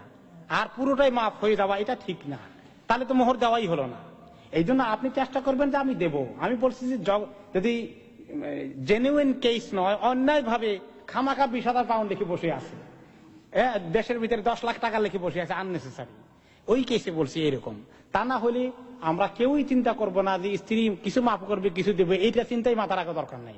জেনুইনলি যা দিতে পারবো সেটাই আমরা ওয়াদা করবো। গত সপ্তাহের প্রশ্ন শেষ, এখন প্রায়োরিটি হলো রিটেন প্রশ্নগুলো, তারপরে আপনাদের 2টা হাত যদি নিতে পারে ইনশাল্লাহ দেখা যাবে। কোন এক সুন্নি মসজিদে ফাজাইলে হজ কিতাব থেকে হজের তালিম দিতেছিলেন স্থানীয় মসজিদে, এক পর্যায়ে মদিনা শহরে প্রবেশ করার পর যখন সবুজ গম্বুজ নজরে পড়বে, তখন হুজুর সাল্লাল্লাহু আলাইহি ওয়াসাল্লামের আজমত এবং উচ্চ শান ইত্যাদি মনের মধ্যে হাজির করে এই কথা চিন্তা করবে যে সারা মাখলুকের সেরা মানব, আম্বিয়া কেরামের সর্দার, ফেরেশতাদের চেয়ে শ্রেষ্ঠ জাত এই কবরে শায়িত আছেন। আরো মনে করবে এই জায়গা হুজুর সাল্লাল্লাহু আলাইহি ওয়াসাল্লামের শরীর মোবারকের সহিত মিলিত আছে, উহা আল্লাহ পাকের আরো সহিত শ্রেষ্ঠ, ইন্না লিল্লাহি ওয়া ইন্না ইলাইহি রাজিউন, কাবা হইতে শ্রেষ্ঠ, কুরসি হইতেও শ্রেষ্ঠ, এমনকি আসমান জমিনের মধ্যে অবস্থিত যে কোনো স্থান হইতে শ্রেষ্ঠ। লা হাওলা ওয়ালা কুওয়াতা। এখন প্রশ্ন হলো, তিনি তো ছিলেন সবকিছুর সর্বযুগের মহামানব, নবীগণের মধ্যে সর্বশ্রেষ্ঠ মহানবী, কিন্তু তাহার শরীর মোবারক যে জায়গায় শায়িত আছে সেই জায়গা কি করে আল্লাহর আরশের চেয়ে শ্রেষ্ঠ এবং কাবা হইতে শ্রেষ্ঠ হয়? বিস্তারিত কোরআন হাদিসের আলোকে দয়া করে বুঝাইয়া বলবেন। এক নম্বর হলো, প্রথমে মদিনা তৈবা ঢুকার সময় নবী করিম সাল্লাল্লাহু আলাইহি ওয়াসাল্লামের মর্যাদা খেয়াল করা, মসজিদ দেখা গেলে, গম্বুজ দেখা গেলে, এটা ঠিক আছে, দরুদ শরীফ বেশি করে পড়া, এটা ভালো আমল। আমি যাচ্ছি তো ওনার মদিনাতুর রাসূল সাল্লাল্লাহু আলাইহি ওয়াসাল্লাম, এটা কোনো সন্দেহ নাই, এতটুকু মোটামুটি ঠিক আছে, বেশি করে ওই সময় দরুদ শরীফ পড়তে থাকা। কিন্তু পরের প্যারাগ্রাফে যে কথাগুলো আছে সবগুলা শিরক। কোথায় আল্লাহর আরশ, আর সেটার সঙ্গে নবী করিম সাল্লাল্লাহু আলাইহি ওয়াসাল্লামকে তুলনা করা এবং ওই মাটিকে তুলনা করা, এই সমস্ত বাড়াবাড়ি করা, এইগুলা কিসের লক্ষণ? বেদাতের লক্ষণ, শিরকের লক্ষণ। এই যারা বেদাত করে তাদের এই সমস্ত ওয়াজ শুনলেই বলবেন এগুলা কি, এদের পরিচয় কি বলেন তো? বেদাতি। কি পরিচয়? বেদাতি। এরা ইলম থেকে বঞ্চিত, মনে থাকবে তো। এদের পরিচয় কি? বেদাতি। এদের প্রশ্ন আপনি একটা দুইটা করেছেন, এদের প্রশ্ন করতে পারবেন আপনি শত শত। তাদের ওয়াজের বিষয় হচ্ছে এগুলো। ক্লিয়ার হয়ে গেছে তো? আচ্ছা, কোন ওয়াজ শুনলে বোঝা যায় না এটা বেদাতি না এটা হাক্কানি? বোঝা যায় না, নাকি বোঝা যায়? ক্লিয়ার হয়ে যায় না? যে আহলুল হক, আহলুস সুন্নাত ওয়াল জামাআহ, তার দলিল কি থাকবে? কোরআন এবং হাদিস। আর যে বেদাতি, তার দলিল কি থাকবে? এই সমস্ত গাঁজাখড়ি গল্প, কিসসা কাহিনী, স্বপ্ন, ওলি আল্লাহ কি হয়েছে, ফু দিয়ে কি করে ফেলছে, এই সমস্ত কোরআন হাদিসের সঙ্গে যার কোনো সম্পর্ক নেই, বাস এক কথায়। এবং এদের থেকে কিছু শিখা না যায়। ইমাম মালিক রহমতুল্লাহ আলাইহি বলছেন, ইমাম আহমদ বিন হাম্বল রহমতুল্লাহ আলাইহি বলছেন যে এইরকম বেদাতি লোক থেকে আলিফ বেতেছে শিখাও ঠিক না, কোনো মাসালাই শিখা ঠিক না। কেউ যদি বলে লোকটা ভালো, একটু বেদাত আছে তার এই লাইনে, কিন্তু তার অনেক জ্ঞান আছে ওই লাইনে, তার থেকে আমি এইটা বেদাত শিখবো না, সহি যেগুলা বলে ওগুলা শিখবো, তার কোনো মাহফিলে যাওয়া জায়েজ না। তার থেকে একটা ভালো জিনিস শিখার নিয়তেও যাওয়া ঠিক না, কারণ এই কোনখান দিয়ে তোমাকে বিভ্রান্ত করে ফেলবে তুমি জানো না, এই জন্য সতর্ক করে ফেলেছে। গত সপ্তাহে বলছিলাম, ইমাম মালিক রহমতুল্লাহ আলাইহির কাছে জিজ্ঞাসা করছিল যে আরশের মধ্যে কেমনে তিনি আল্লাহ তাআলা বসেন, বলছিলাম না গত সপ্তাহে, তার আগের সপ্তাহে। তিনি যে বলছেন, এই প্রশ্ন যে করছে তুমি উঠে যাও, তুমি বেদাতি লোক, বোঝা গেছে। ওনাকে আর তিনি মাহফিলে বসতে দেন নাই, উঠাই দিয়েছেন। বেদাতি প্রশ্ন করার কারণে মাহফিল থেকে উঠে যাও, এখান থেকে চলে যাও, কারণ তোমার থেকে এই বেদাতের রোগের সংক্রমণ হবে অন্যদের প্রতি, তুমি ফিতনাবাজ, কোরআন হাদিস থেকে লোকদেরকে তুমি দূরে নিয়ে যাবা। তো যদি বেদাতি লোককে মাহফিলে বসানো না যায় হয়ে যায়, তো মাহফিলে বসে বেদাতি লোকের ওয়াজ শুনবেন কোন তরিকায়?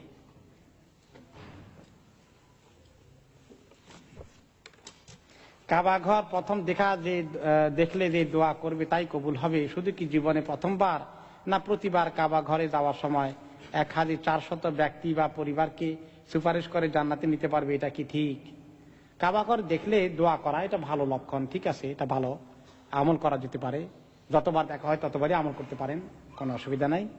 আর 1400 ব্যক্তির জন্য সুপারিশ করতে পারবে বা পরিবারকে সুপারিশ করতে পারবে, এরকম কোন হাদিস আমার নজরে পড়ে নাই। কোনো কাউল সাহাবায়ে কেরাম থেকেও আসছে বলে আবার জানা নাই। অনেক সময় ওয়াজের মধ্যে বাড়াবাড়ি করতে গেলে ঠালার চোটে একটু বেশি চলে আসে আর কি।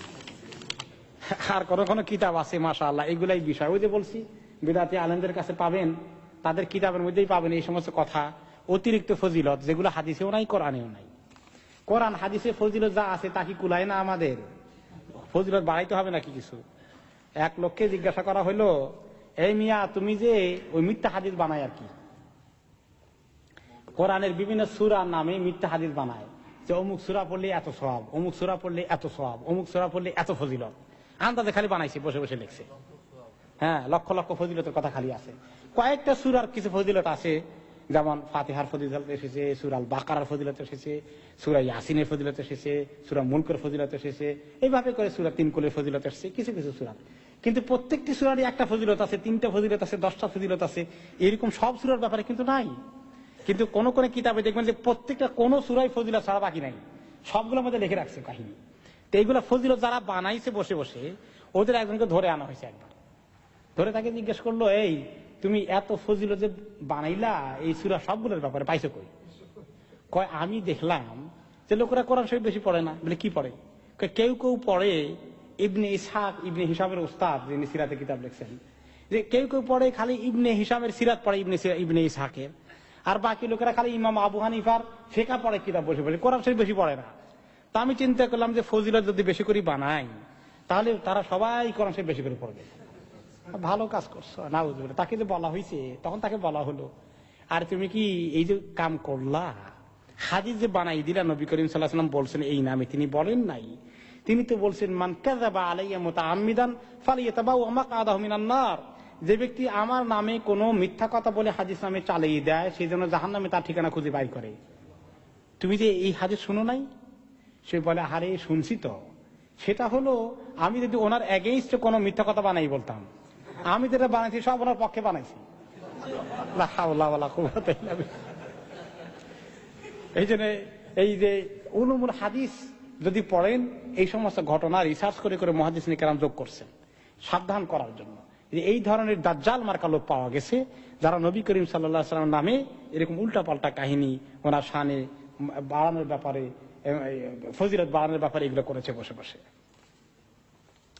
আমরা দোয়া করে যখন বলি, হে আল্লাহ তোমার হাবিবের তোফাইলে আমার, এটা গত সপ্তাহে এসে গেছেন না? এসে গেছে তো। ও তোমার হাবিবের তোফাইলে আমার দোয়া কবুল করো, এটা কি ঠিক? এই ব্যাপারটা একদম কোরআন হাদিস থেকে সরাসরি কোনো জায়গায় পাওয়া যায় না। এই জন্য অধিকাংশ আহলুল হক মনে করেন এটা না বলাই ঠিক। কারণ আল্লাহ তাআলা দোয়ার এত কথা বললেন আয়াতে, উদউনি আস্তাজিব লাকুম ওয়ালিল্লাহিল আসমাউল হুসনা ফাদউহু বিহা। আল্লাহ তাআলা সুন্দর সুন্দর নাম আছে, এগুলো ধরে ধরে আল্লাহকে ডাকো, আমার কাছে দোয়া করো, আমি কবুল করে ফেলবো। আর নবী করিম সাল্লাল্লাহু আলাইহি ওয়াসাল্লাম দোয়া কেমনে কবুল হবে সমস্ত কায়দা কানুন সব বললেন। খালি এই জরুরি পয়েন্টটা বাকি রাখলেন যে আমার তোফাইলে আমার উসিলায় দোয়া করে। এই কথাটা তিনি কেন বলতে ভুলে গেলেন? আমাকে এটার জবাব দেন আগে। আছে কোনো জবাব? আর এই কথাটা উনি বলতে ভুলে গেলেন, তো এইটা এখন কার মনে হইল? অন্তত আবু বকর ওমরের যদি মনে হতো তাও তো হইতো যে ঠিক আছে, আল্লাহ নবীর সাহাবী ছিলেন, যদি ওনারা এই কাম জীবনে করবেন না, যেটা নবী করিম সাল্লাল্লাহু আলাইহি ওয়াসাল্লাম করেন নাই, সেটা আমি একটু যোগ করে দেই। তো কাজে সাবধানতার জন্য এইটা করার ব্যাপারেও হাক্কানি উলামারা বলছেন, যেটা আল্লাহ এবং আল্লাহ রাসূল বলে নাই সেটার ব্যাপারে তুমি পা দেওয়াটা তোমার জন্য রিস্কি। যদি ঠিক না হয়ে থাকে তাহলে তোমার কি উপায় হবে? আর যদি কেউ এটা না বলে কোনো গুনাহ হবে? বলেন, কোন রিস্ক আছে না বললে? বললে যদি ঠিক থাকে তাহলে তো বেঁচে গেলেন, যদি ঠিক না থাকে তাহলে তো আটকে গেলেন। আর না বললে কোনো অসুবিধা হওয়ার সম্ভাবনা আছে না, যেহেতু কোরআন হাদিসে কোনো জায়গায় না বলার কথা নাই, তাহলে যুক্তির দৃষ্টিতে, দলিলের দৃষ্টিতে না বলাটাই সেফ। যদি কোনো কোনো ওলামা কেরাম বলেছেন যেহেতু ওনার উসিলায় আমরা ইসলাম শিখছি, কাজে ওনার উসিলায় এটা বলা যাবে, আর ওনার বাইরে যাওয়া ঠিক না, কোন পীরের উসিলায়, ওস্তাদের উসিলায়, বুজুর্গের উসিলায় এগুলো যাওয়া ঠিক হবে না। শুধুমাত্র নবী করিম সাল্লাল্লাহু আলাইহি ওয়াসাল্লাম উসিলায় করা যাবে বলে কিছু কিছু আলেম ফতোয়া দিয়েছেন। কিন্তু ওনার নিচে বাকিদেরকে আনাটা তো একেবারেই না জায়েজ, এর ব্যাপারে কোনো ইখতিলাফই করা ঠিক হবে না, নেওয়ার কোনো সুযোগ নাই। কদম বুসি বলতে কি বুঝায় এবং এই ব্যাপারে কোরআন হাদিসে কিছু আছে কি? সব আছে, আছে না? আমরা বলছি কিনা প্রশ্নোত্তরে পাওয়া গেছে, এটা অনেকবার বলছি যে কদম বুসির কোনো কথা কোরআন হাদিসে নাই। সালামের যা কথা, নর্মাল সালামের কথা আসছে সেটাই, এর সঙ্গে হাতে মুসাফা করার কথা আসছে। এর বাইরে সালামের মধ্যে পা টাচ করার, পা ছোঁয়ার কোনো সালাম, পায়ের সঙ্গে সালামের কোনো সম্পর্ক ইসলামে শরীয়তের মধ্যে নেই। এটা আছে হিন্দুয়ানি তরিকার মধ্যে, যেখান থেকে আমাদের দেশের লোকেরা ওই হিন্দুরা এইগুলা করে, সেখান থেকে আস্তে আস্তে করে আমাদের সমাজে ঢুকে এসছে। বাবা মাকে পায়ে ধরে সালাম দেওয়া আর পীরকে দেওয়া যায়, ওস্তাদকে বাপ মাকে দেওয়া যায় বলে আমাদের দেশে কিছু কিছু পীর সাহেবেরা ফতুয়া দেন। এইগুলার কোনো ফতুয়া কোনো সহিহ কিতাবের মধ্যে নাই। সূরা কাফের কতটুকুন জুমার দিনে পড়তে হবে সূরা কাহাফ। জুমার দিনে পুরোটাই পড়ে নেবেন, পুরোটাই পড়া উচিত। মানুষকে সালাম দিলে কি ফজিলত, অনেক ফজিলত। আল্লাহ রাব্বুল আলামিন এই সালামটা জান্নাতের সালাম তিনি বলেছেন। এবং সালাম দিয়ে যখন মুসাফা করে তখন যতক্ষণ পর্যন্ত হাত ধরা থাকে মুসাফা করতে, ততক্ষণ পর্যন্ত গুনাহ ঝরতে থাকে, যেভাবে শীতকালে গাছের পাতা থেকে পাতাগুলো ঝরতে থাকে। নামাজে তাশাহুদ পড়া ওয়াজিব না দুরুদ, দুটোটাই ওয়াজিব। তাশাহুদ আত্তাহিয়াত পড়া ওয়াজিব আর দরুদ পড়া ওয়াজিব। কেউ কেউ বলছেন দরুদ পড়া সুন্নাত, একটু ইখতিলাফ আছে। নাবালেগদের কবরে গিয়ে কি দোয়া করা যায়? কবরে দোয়া, যখন নাবালেগদের কবরে যাবে তখন বালেগরা তো ওই কবরস্থানে আসে, সবার জন্য দোয়া করবেন, আল্লাহুম্মা গফির লি হাইয়িনা মাইয়িতিনা, এগুলো বলবেন। আর নাবালেগদের জন্য যে দোয়া যেটা আছে জানাজার মধ্যে যেটা পড়েন, আল্লাহুম্মা জাহুলনা ফারাতা ওয়াজআলহুনা দুখরা ওয়াজআলহুনা আজরা ওয়াজআলহুনা শাফিআনা মুশাফফা, এগুলো পড়তে পারবেন, অসুবিধা নাই। আল্লাহুম্মা গফির লি হাইয়িনা মাইয়িতিনা সবগুলো পড়তে পারবেন।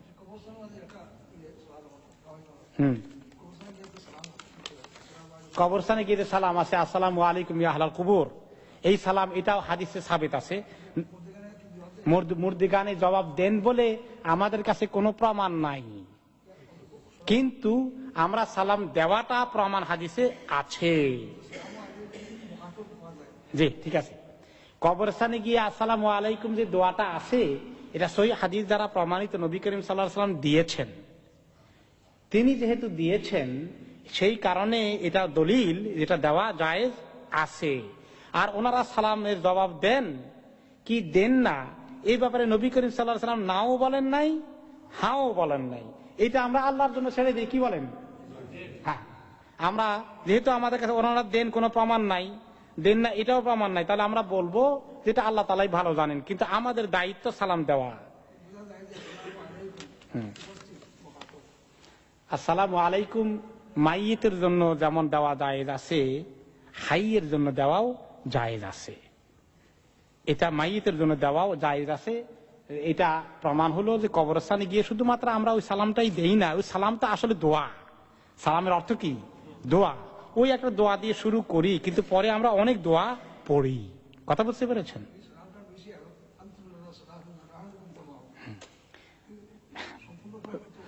পরে যেটা আছে, আনতুম লানা সালাফুন ওয়া নাহনু বিকুম লাকুম তাবা ওয়া নাহনু বিকুম ইনশাআল্লাহ লাহিকুনা বিইذنিল্লাহ, আরো অনেক দোয়া আছে যে তোমরা আমাদের আগে চলে গেছো, আমরা তোমাদের পিছনে দিয়ে আসতেছি। তো মেসেজটা খালি তাদেরকে দেওয়া উদ্দেশ্য, নিজেরও উদ্দেশ্য দেওয়া আছে, যে আমাকে নিজেকেও মেসেজ দেওয়া যে আমিও তো আসতেছি, আমার লাইনে ওইদিকে আছে। That's fine. না, তারা জীবিত নাই, কিন্তু আল্লাহ তাআলা তাদেরকে ওইখানে, তাদের রূহ কোন হালতে আছে? রূহ তো কবরে আসে আযাবের জন্য, রূহ কবরে আসে পুরস্কারের সুসংবাদ শোনার জন্য। কতক্ষণ থাকে, আবার চলে যায় কিনা, এখানে কিছু থাকে না, ওইখানে কিছু আছে, এই বিস্তারিত এই আরওয়াহ সম্পর্কিত আলোচনায় এর বেশি আমাদের যাওয়ার কি সুযোগ আছে? না। এই জন্য এগুলোর ব্যাপারে আমরা কি করব? এই রূহের ব্যাপারটা আল্লাহ তাআলা কি বলেছেন? কুলির রূহ মিন আমরি রাব্বি। জিন্দা অবস্থায় তো রূহের খবর জানি না, আর মুর্দা অবস্থা জানবে কেমনে? জিন্দা অবস্থা রূহের ব্যাপারটা কি? এই প্রশ্ন যখন নবী করিম সাল্লাল্লাহু আলাইহি ওয়াসাল্লাম করছে, ইহুদিরা জিজ্ঞাসা করছিল যে ওনারে ঠেকানোর জন্য রূহের খবর জিজ্ঞাসা করো। ইহুদিরা পরামর্শ করলো যে ওনারে আটকাইতে হলে রূহ সম্পর্কে জিজ্ঞাসা করা, বেশি উত্তর দিতে পারবে না, আটকে যাবে। জিজ্ঞাসা করছে যে বলেন তো দেখি রূহ কি, আসে কেমনে, যায় কোথায়, খবর কি, থাকে কোথায়, জিনিসটা কি? তো তিনি চুপ, তিনি কোনো উত্তরই দিলেন না। কারণ তিনি কি মন গরমা থাকলে দিবেন? আল্লাহ তাআলা ওহী নাযিল করলেন, ইয়াসআলুনাকা আনির রূহ, আপনাকে তারা রূহ সম্পর্কে জিজ্ঞাসা করছে না। কুলির রূহ মিন আমরি রাব্বি, আপনি বলে দেন এই যে রূহ হচ্ছে আমার রবের হুকুম, বাস খালাস। আমার রবের হুকুমে আসছে, হুকুমে যাবে, হুকুমে থাকবে, কেমনে থাকবে এগুলো তোমাদের জানা সম্ভব নয়। মিনাল গায়বিয়াত, এটা গায়েবের উপরে। কাজে কবরের জিন্দেগি, বারজাখের জিন্দেগির উপরে, এটা গায়েবের উপরে। বাস সালাম নবী করিম সাল্লাল্লাহু আলাইহি সাল্লামের কবর জিয়ারতের সময় তিনি সালাম করেছেন, আমরা সালাম করি, বাস এখানে কিফায়া, আর দরকার নাই। ফারদার আমরা আল্লাহর উপরে রেখে দেই। রোজ সাইর করে টারে এই ব্যাপারে আমাদের কাছে কারো কোনো দলিল নাই, বাড়িতে আসে 40 দিন পর্যন্ত ঘোরাঘুরি করে, আরো অনেক খবর নেয়, এই সমস্ত কোনো কথা কোরআন হাদিসে নাই। বাস মুরব্বী অনেক প্রশ্ন করতে চাচ্ছেন এই বিষয়ে, ওনার কাছে অনেক জরুরি প্রশ্ন আছে, আজকের মতো মুরব্বী এখানেই থাকুক। Is it allowed in Islam to give or receive blood? ইসলামে রক্ত দেওয়া জায়েজ আছে কিনা? Yes, it is allowed. রক্ত দেওয়া, রক্ত নেওয়া দুইটাই জায়েজ আছে। Is it allowed in Islam to be an organ donor? Organ donor যদি কাউকে নিজের কোনো অঙ্গ দিয়ে দেওয়ার ব্যাপারটা, কাউকে ডোনেট করাটা জায়েজ আছে কিনা? এটা জিন্দা অবস্থায় দেওয়াটা খুবই রিস্কি। কারণ যদি কারো দুইটা কিডনি থাকে, একটা কিডনি হলেই চলে, আর যদি একটা দিয়ে দেয় ওইটা যদি এখন নষ্ট হয়ে যায় তাহলে সেই বেচারা চলবে কেমনে? ওয়ালা তুলকু বিআইদিকুম ইলা তাহলুকা ওয়া আহসিনু, নিজের অঙ্গহানি হয়ে যাবে, নিজের একটা অঙ্গ কমে যাবে, এইটাকে দিয়ে দেওয়াটা জায়েজ বলা ভেরি ডিফিকাল্ট। কিন্তু মরে গেলে দেওয়া যাবে কিনা এই ব্যাপারে অনেক ওলামায়ে কেরাম ফতোয়া দিয়েছেন যে দেওয়া যাবে, তবে বিক্রি করা ঠিক নয়, এটার ব্যাপারে ওনারা নিষেধ করেছেন। যে কারণ এই অঙ্গটা নিজের কোনো জিনিস না, আল্লাহ তাআলা দেওয়া জিনিস, এটার মালিক ছিল আল্লাহ তাআলা, এটাই আপনাকে দিয়েছেন, কাজেই যদি কোনো কারো কাজে লাগে ফিসাবিল্লাহ ইউজ হতে পারে, কিন্তু এটাকে বিক্রি করা জায়েজ নয়। এরপরেও এখন অঙ্গর ব্যাপারেও একেবারেই যে কমপ্লিট হালাল, কোনো রিজার্ভেশন নাই, কোনো আপত্তি নাই তাও নয়। এখন অঙ্গ দিতে দিতে যদি এখন কয়টা দিবে, এখন সবগুলো যদি দিয়ে দেয় তো এখন দাফন করবে কি কি? তাহলে এমন অবস্থা হয়ে যায়, যদি সায়েন্স এমন আনে যে সব অঙ্গই কাজে লাগছে, তাহলে দেখা যায় সব নিয়ে টিয়ে 2-4টা টুকরা টাকরিকে এখন আমরা দাফন করতে হবে, তার ডেড বডিকে আমরা এখন আর নাশ করে ফেললাম আর কি, কাটাকাটি করতে করতে। তো এখন এই ক্ষেত্রে এগুলো বড় ভেরি ভেরি টেকনিক্যাল বিষয় আর কি। এই ব্যাপারে শরীয়তের অনেক রিজার্ভেশন আছে, খুব সীমিত অর্থে শরীয়তে কিছু জায়েজ আছে, এর বেশি আমি আজকে আর বলছি না। Is it allowed in Islam to be a bone marrow donor? Bone marrow donor হইলে মোটামুটি অঙ্গহানি হয় না, এটা আবার শরীরের মধ্যে মোটামুটি একটা অঙ্গের একদম পুরো ইয়ে হয় না, সেই হিসাবে এটাকে ব্লাড ডোনেশনের মতো কনসিডার করার সুযোগ আছে। হাতে নেব প্রশ্ন, একটা দুইটা এর বেশি না। এত প্রশ্ন মাশাআল্লাহ, আজকে তো ডান দিক থেকে আসবো। আপনি আজকে আর না, আগামী সপ্তাহে। আর কি কি বাকি রয়ে গেলে এত প্রশ্ন? জি জি, বিসমিল্লাহ বলেন। হুম হুম হুম আরে আল্লাহ, এগুলো তো অনেক বলা হয়ে গেছে, তারপরে রয়ে গেলে কেমনে? মোহরের বাবদে যদি কিছু 5,000 লেখে, সোনা বাবদ কাপড় বাবদ যদি কাটতি দেয়, এটা অ্যালাউড আছে কিনা? এখানে আরেক গন্ডগোল লাগছে। সোনা বাবদে অ্যালাউড আছে, সোনা রূপা অলংকার বাবদ অ্যালাউড আছে, কাটতি যাওয়া ঠিক আছে। যেমন 4,000 পাউন্ডের সোনা গয়না কিনছেন, 1,000 কিনছেন, 2,000 কিনছেন, কাটতি যাবে, ফাইন, এটা কাটতি যাবে, এটা কাটতে যাইতে পারে, এই আন্ডারস্ট্যান্ডিং এ যদি মেনে নেয় ঠিক আছে। কিন্তু কাপড় চোপড় এইটা নাফাকার অংশ, এইটা দেয়, কাপড় চোপড় যদি লাখ লাখ টাকারও দেয়, এইটা মোহর থেকে কাটতে যাবে না, কারণ খাওয়া দাওয়া কাপড় চোপড় এটা মহিলার হক, তাকে সাজাই আপনি নিতে হবে। সোনা গয়না তার, এটা যদি আপনি নাও দেন, বিয়াটা দুরস্ত হয়ে গেছে, উঠাই দাও না ঠিক আছে, আর নাই আপনার আজকে আর। জি, এদিকে একটা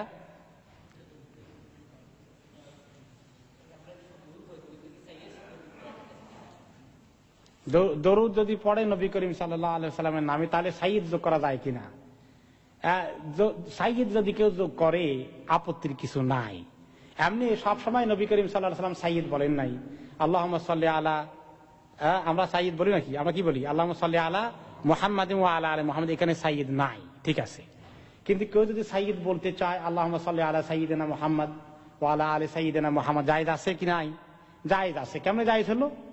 কারণ নবী করিম সাল্লাল্লাহু আলাইহি ওয়াসাল্লাম তিনি নিজে বলেছেন, আনা সাইয়্যিদু উলদি আদম, আমি আদম সন্তানের মধ্যে আল্লাহ তাআলা আমাকে সাইয়্যিদ বানাই দিয়েছেন। সাইয়্যিদ মানে কি? লিডার, সর্দার, সবচেয়ে বড় নেতার পজিশনে আল্লাহ তাআলা ওনাকে বসিয়ে দিয়েছেন। কারণ আখিরি নবী, সবচেয়ে সম্মানিত নবীর আসনে নিয়ে আল্লাহ তাআলা ওনাকে বসানোর কারণে তিনি সাইয়্যিদ পজিশনে আছেন। এটা একটা হাদিসে প্রমাণিত হয়েছে। কাজে কেউ যদি যোগ করতে চায়, লা বাস, ইজ ওকে, আল্লাহু আলাম। জি, নতুন ঘরে উঠলে অথবা মুভ হয়ে গেলে বা নতুন দোকান দিলে, অনেকে লোকেরা খুব মিলাদ মাহফিল মজমা জমায়, এইগুলা করা ঠিক আছে কিনা। গেলে নতুন ঘরে গেলেই এরকম কিছু করতে হবে জরুরি না। তবে এখন নতুন কোনো কাজে আপনি যদি যান, নতুন কোনো ঘরে যদি উঠতে যান, এটা নতুন একটা জিনিস পাইছেন সুখবর, আপনি এই উসিলায় কিছু লোকজনকে দাওয়াত দিতে চান, খাওয়াইতে চান, নো প্রবলেম, এটা জায়েজ আছে। এক নম্বরে দাওয়াত দিয়ে কাউকে খাওয়ানো নতুন ঘরে উঠা উপলক্ষে, এটা তো না জায়েজের কিছু নাই, যে কোনো সময় লোককে আপনি খাওয়াইতে পারবেন। এখন খাওয়ানোর উসিলায় যদি বললেন যে একসঙ্গে খাইতে আসছে, সেই উসিলায় যদি একটুখানি কিছু নসিহত হয়, সেই উপলক্ষে আল্লাহর কিছু জিকির হয়, জিকিরের উপলক্ষে যদি জিকিরের মধ্যে অটোমেটিক্যালি দোয়া আসে, সেটা যদি চলে আসে, তাহলে এটাকে একেবারেই আপত্তিকর এরকম বলা যায় না আর কি। কিন্তু এটা করতেই হবে এরকম জরুরত মনে করার কোনো সুযোগ নাই। আপনি নিজে উঠেই যদি আপনি সেখানে এই ঘরের মধ্যে নামাজ পড়েন, আপনি জিকির করেন, আপনি দরুদ পড়েন, আপনি দোয়া পড়েন, আলহামদুলিল্লাহ, ঠিক আছে। এই যে আনুষ্ঠানিকতা করতে হবে এটা জরুরি নয়।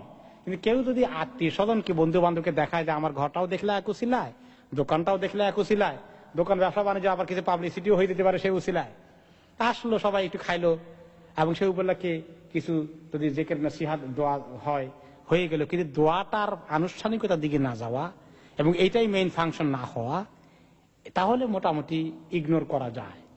তবে এটাকে একদম জরুরি মনে করাটা ঠিক নয়। জি মুরব্বী,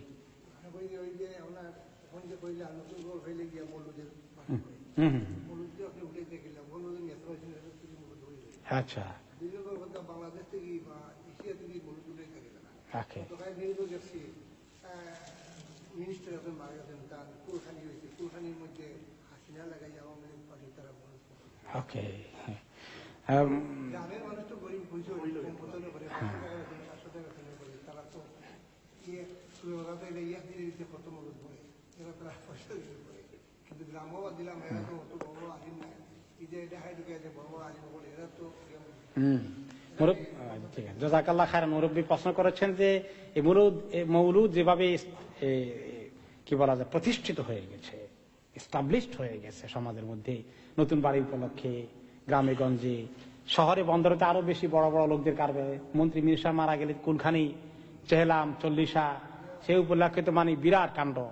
এই আনুষ্ঠানিকতা এগুলা তো কেমনে উঠাবেন? এখন কথা হলো, যখন মানুষের এলেম আসবে, এলেমটাকে আস্তে করে ছড়িয়ে দিতে হবে। এলেম যখন মানুষ শিখবে, তখন আস্তে আস্তে যেটা জরুরি সেটা করবে, যেটা হালকা সেটা ছেড়ে, যেটা জরুরি নয় এবং যেটা অপ্রয়োজনীয়, যেটা ঠিক নয়, এটা যখন বুঝবে তখন আস্তে আস্তে ছাড়বে। এখন এমন ভাবে আপনি পারবেন না যে কালকেই গিয়ে আপনার গ্রাম থেকে সবগুলোকে উঠাই দিবেন। এই জন্য আমরা কি করতে হবে, আস্তে আস্তে এলেমের কথা ছড়িয়ে দিবেন, শোনাবেন। শতকরা 2-3 জনে আগে আমল করবে, এরপরে শতকরা 5 জনে আমল করবে, 10 জন হবে, 20 জন হবে, 50% হবে। আস্তে আস্তে এইভাবে দিন শিখবে মানুষ। এখন যদি একজনও শিখে আপনার কথায়, আলহামদুলিল্লাহ আপনি কামিয়াব। আর 10 জন বললো যে তুমি কোত্থেকে নতুন কথা নিয়ে আসো, সারা জীবন এটা করলাম, বাপ দাদা বলে গেছে, করে গেছে, তারা কি নষ্ট হয়ে গেছে নাকি? হ্যাঁ, তো সে তারা 10 জনে বললো তুমি ঠিক বলো নাই, যদি একজনেও বলে ফেলে তাহলেও তো আলহামদুলিল্লাহ কাজ শুরু হয়ে গেল। আর যদি একজনেও না শুনে সব বেকার হয়ে গেল, আল্লাহ তাআলার কাছে তো আপনার নেকি ঠিক আছে নাকি? এটা করে যেতে হবে। এই জন্য কোন কোন নবী পাওয়া যাবে। আমরা তো আখেরি জামানার সাধারণ মানুষ। হাদিসে আছে কোন কোন নবী কিয়ামতের দিন উঠবেন, কোন কোন নবীর সঙ্গে 10 জন আছে উম্মত, কারো সঙ্গে 5 জন আছে, আর কোন কোন নবীর এমন অবস্থা একজন উম্মত নাই। একেবারে সহিহ হাদিস। হায় হায়, আল্লাহর নবী একজন কেউ দিন শেখাই যেতে পারেন নাই, কবুল করে না একটা লোকীয়। এরপরে নবীটা ব্যর্থ নবী ছিল নাকি? লা হাওলা ওয়ালা কুওয়াতা, কোন নবী ব্যর্থ ছিলেন না। প্রত্যেক নবী তার দায়িত্ব পালন করে গেছেন। তো সমাজের কিছু লোক আপনি সহি দিন শিখানোর পরেও যদি কবুল না করে, আপনি ব্যর্থ নন ইনশাআল্লাহ। আরো হাত রয়ে গেছে দেখি। আচ্ছা ঠিক আছে, আপনারটা আর আপনারটা এই আর আর জি।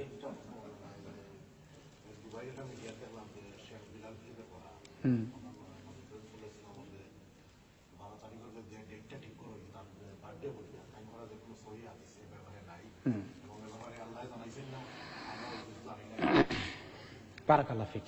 একটা ওই যে রবিউল আউয়াল মিলাদুন নবী উপলক্ষে আবু আমিনা বেলা ফিরোজ বলছেন যে এটা তিনি যে 12 তারিখে ওনার জন্ম হয়েছে, এটা কোনো সহি ইতিহাসে প্রমাণিত না, কথা তো সহি। আমি এই বিষয়ে খুতবাও দিছি। আপনি আর রাহিকুল মাখতুম বাংলা কিতাবের নাম শুনছেন সিরাতে পাকের, ওইটার মধ্যে নবী করিম সাল্লাল্লাহু আলাইহি ওয়াসাল্লাম জন্ম দিবস কবে জন্ম হয়েছে ওইটা পড়ে দেখেন। এবং বড় বড় যারা ঐতিহাসিক, ইবনে কাসির, ইবনে হিশাম, ইবনে ইসহাক, যারা সিরাতের কিতাব লিখছেন, তারা সবাই বলছেন যে এই ব্যাপারে প্রায় 7-8টা ডেট পাওয়া গেছে। কোনটাই কনফার্ম ভাবে পাওয়া যায় নাই কয় তারিখ কোন জন্ম হয়ে গেছে। কাজে বাড়ির রবিউল আওয়াল যে মুখস্থ করে রাখছে এটা কি ঠিক? মোটেই ঠিক নয়। আর এটা একটা বেঠিক জিনিস, এমন পাকাপোক্ত মুখস্থ হয়েছে, সুবহানাল্লাহ, মনে হয় যেন এটা কোরআন হাদিসের থেকে আরো বেশি সহি। জি,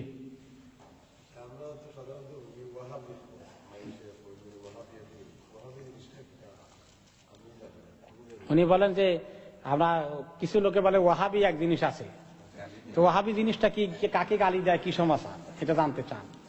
মানে ওয়াহাবি পরিচয় হলো যারা একটু সহি দ্বীনের কথা বলে, বেদাতকে পছন্দ করে না, বেদাত থেকে মানুষকে সরে আসতে বলে, এরাই হয়ে গেছে কি ওয়াহাবি। এই জন্য আপনারা যারা বেদাতীদের ওয়াজে যাবেন, তারা বলবে কি যে সৌদি আরবে আমরা ওয়াহাবি, এখান থেকে শুরু করে, তারপরে এরপরে মাওলানা আশরাফ আলী থানভী ওয়াহাবি, দেওবন্দিরা ওয়াহাবি, জামাত ইসলামী ওয়াহাবি, তবলিগ জামাত ওয়াহাবি। মানে যাদের ভিতরে সহি সামান্য কিছু কাজ কারবার আছে, বেদাত একটু কম করে, তারা সবাই কি ওয়াহাবি। আর যারা বেদাত করে তারা হলো সুন্নি। সুন্নতের বিপরীত যারা কাজ করে তারা হয়ে গেছে কি সুন্নি। তাদের পরিচয় হলো বেদাতি, যে আমরা বেদাতি বলি, তো এটাকে উঠাই দেওয়ার জন্য কষ্ট লাগে তাদের। এই জন্য তারা বলে যে আসল সুন্নি আমরা, এরা সবগুলো কি ওয়াহাবি। এখন আমাদেরকে তারা বেদাতি বলতে পারে না, আলহামদুলিল্লাহ, কি সুন্দর কথা না। তারা আমাদেরকে বেদাতি বলার সুযোগ আছে? আলহামদুলিল্লাহ পারবে না। সুন্নিদেরকে বেদাতি বলার সুযোগ নাই। এই জন্য তারা আরেকটা আবিষ্কার করছে, সেটা হলো ওয়াহাবি। শেখ মোহাম্মদ ইবনে আব্দুল ওয়াহাব, মোহাম্মদ ইবনে আব্দুল ওয়াহাব নামে একজন আলেম ছিলেন। তিনি সৌদি আরবে আরো প্রায় 150-200 বছর আগে ওনার জন্ম হয়েছে। তিনি এই নজদ এলাকায়, রিয়াদ এলাকায়, সৌদি আরবের বিভিন্ন শহরে, বন্দরে, নগরে, এই সিলেটে শাহজালালের দরগায়, চট্টগ্রামে আমরা শাহী দরগায়, ঢাকায় মিরপুরের দরগায় যেরকম মাজার গুলোর মধ্যে শিরক বেদাত হয়, বিভিন্ন সাহাবী তাবেঈ দরগায় এরকম শিরক বেদাতের রেওয়াজ ছিল। এইগুলাকে তিনি উঠাইয়ে সাফ করে দিছেন। কাজটা ভালো করছেন না খারাপ করছেন?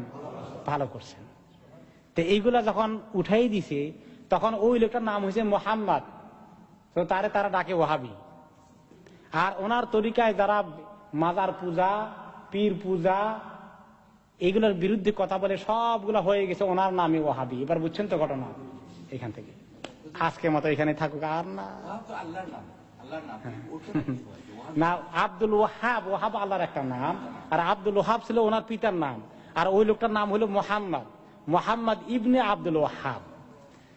সুবহানাকাল্লাহুম্মা বিহামদিকা আশহাদু আল্লা ইলাহা ইল্লা আনতা আস্তাগফিরুকা ওয়া আতুবু ইলাইক।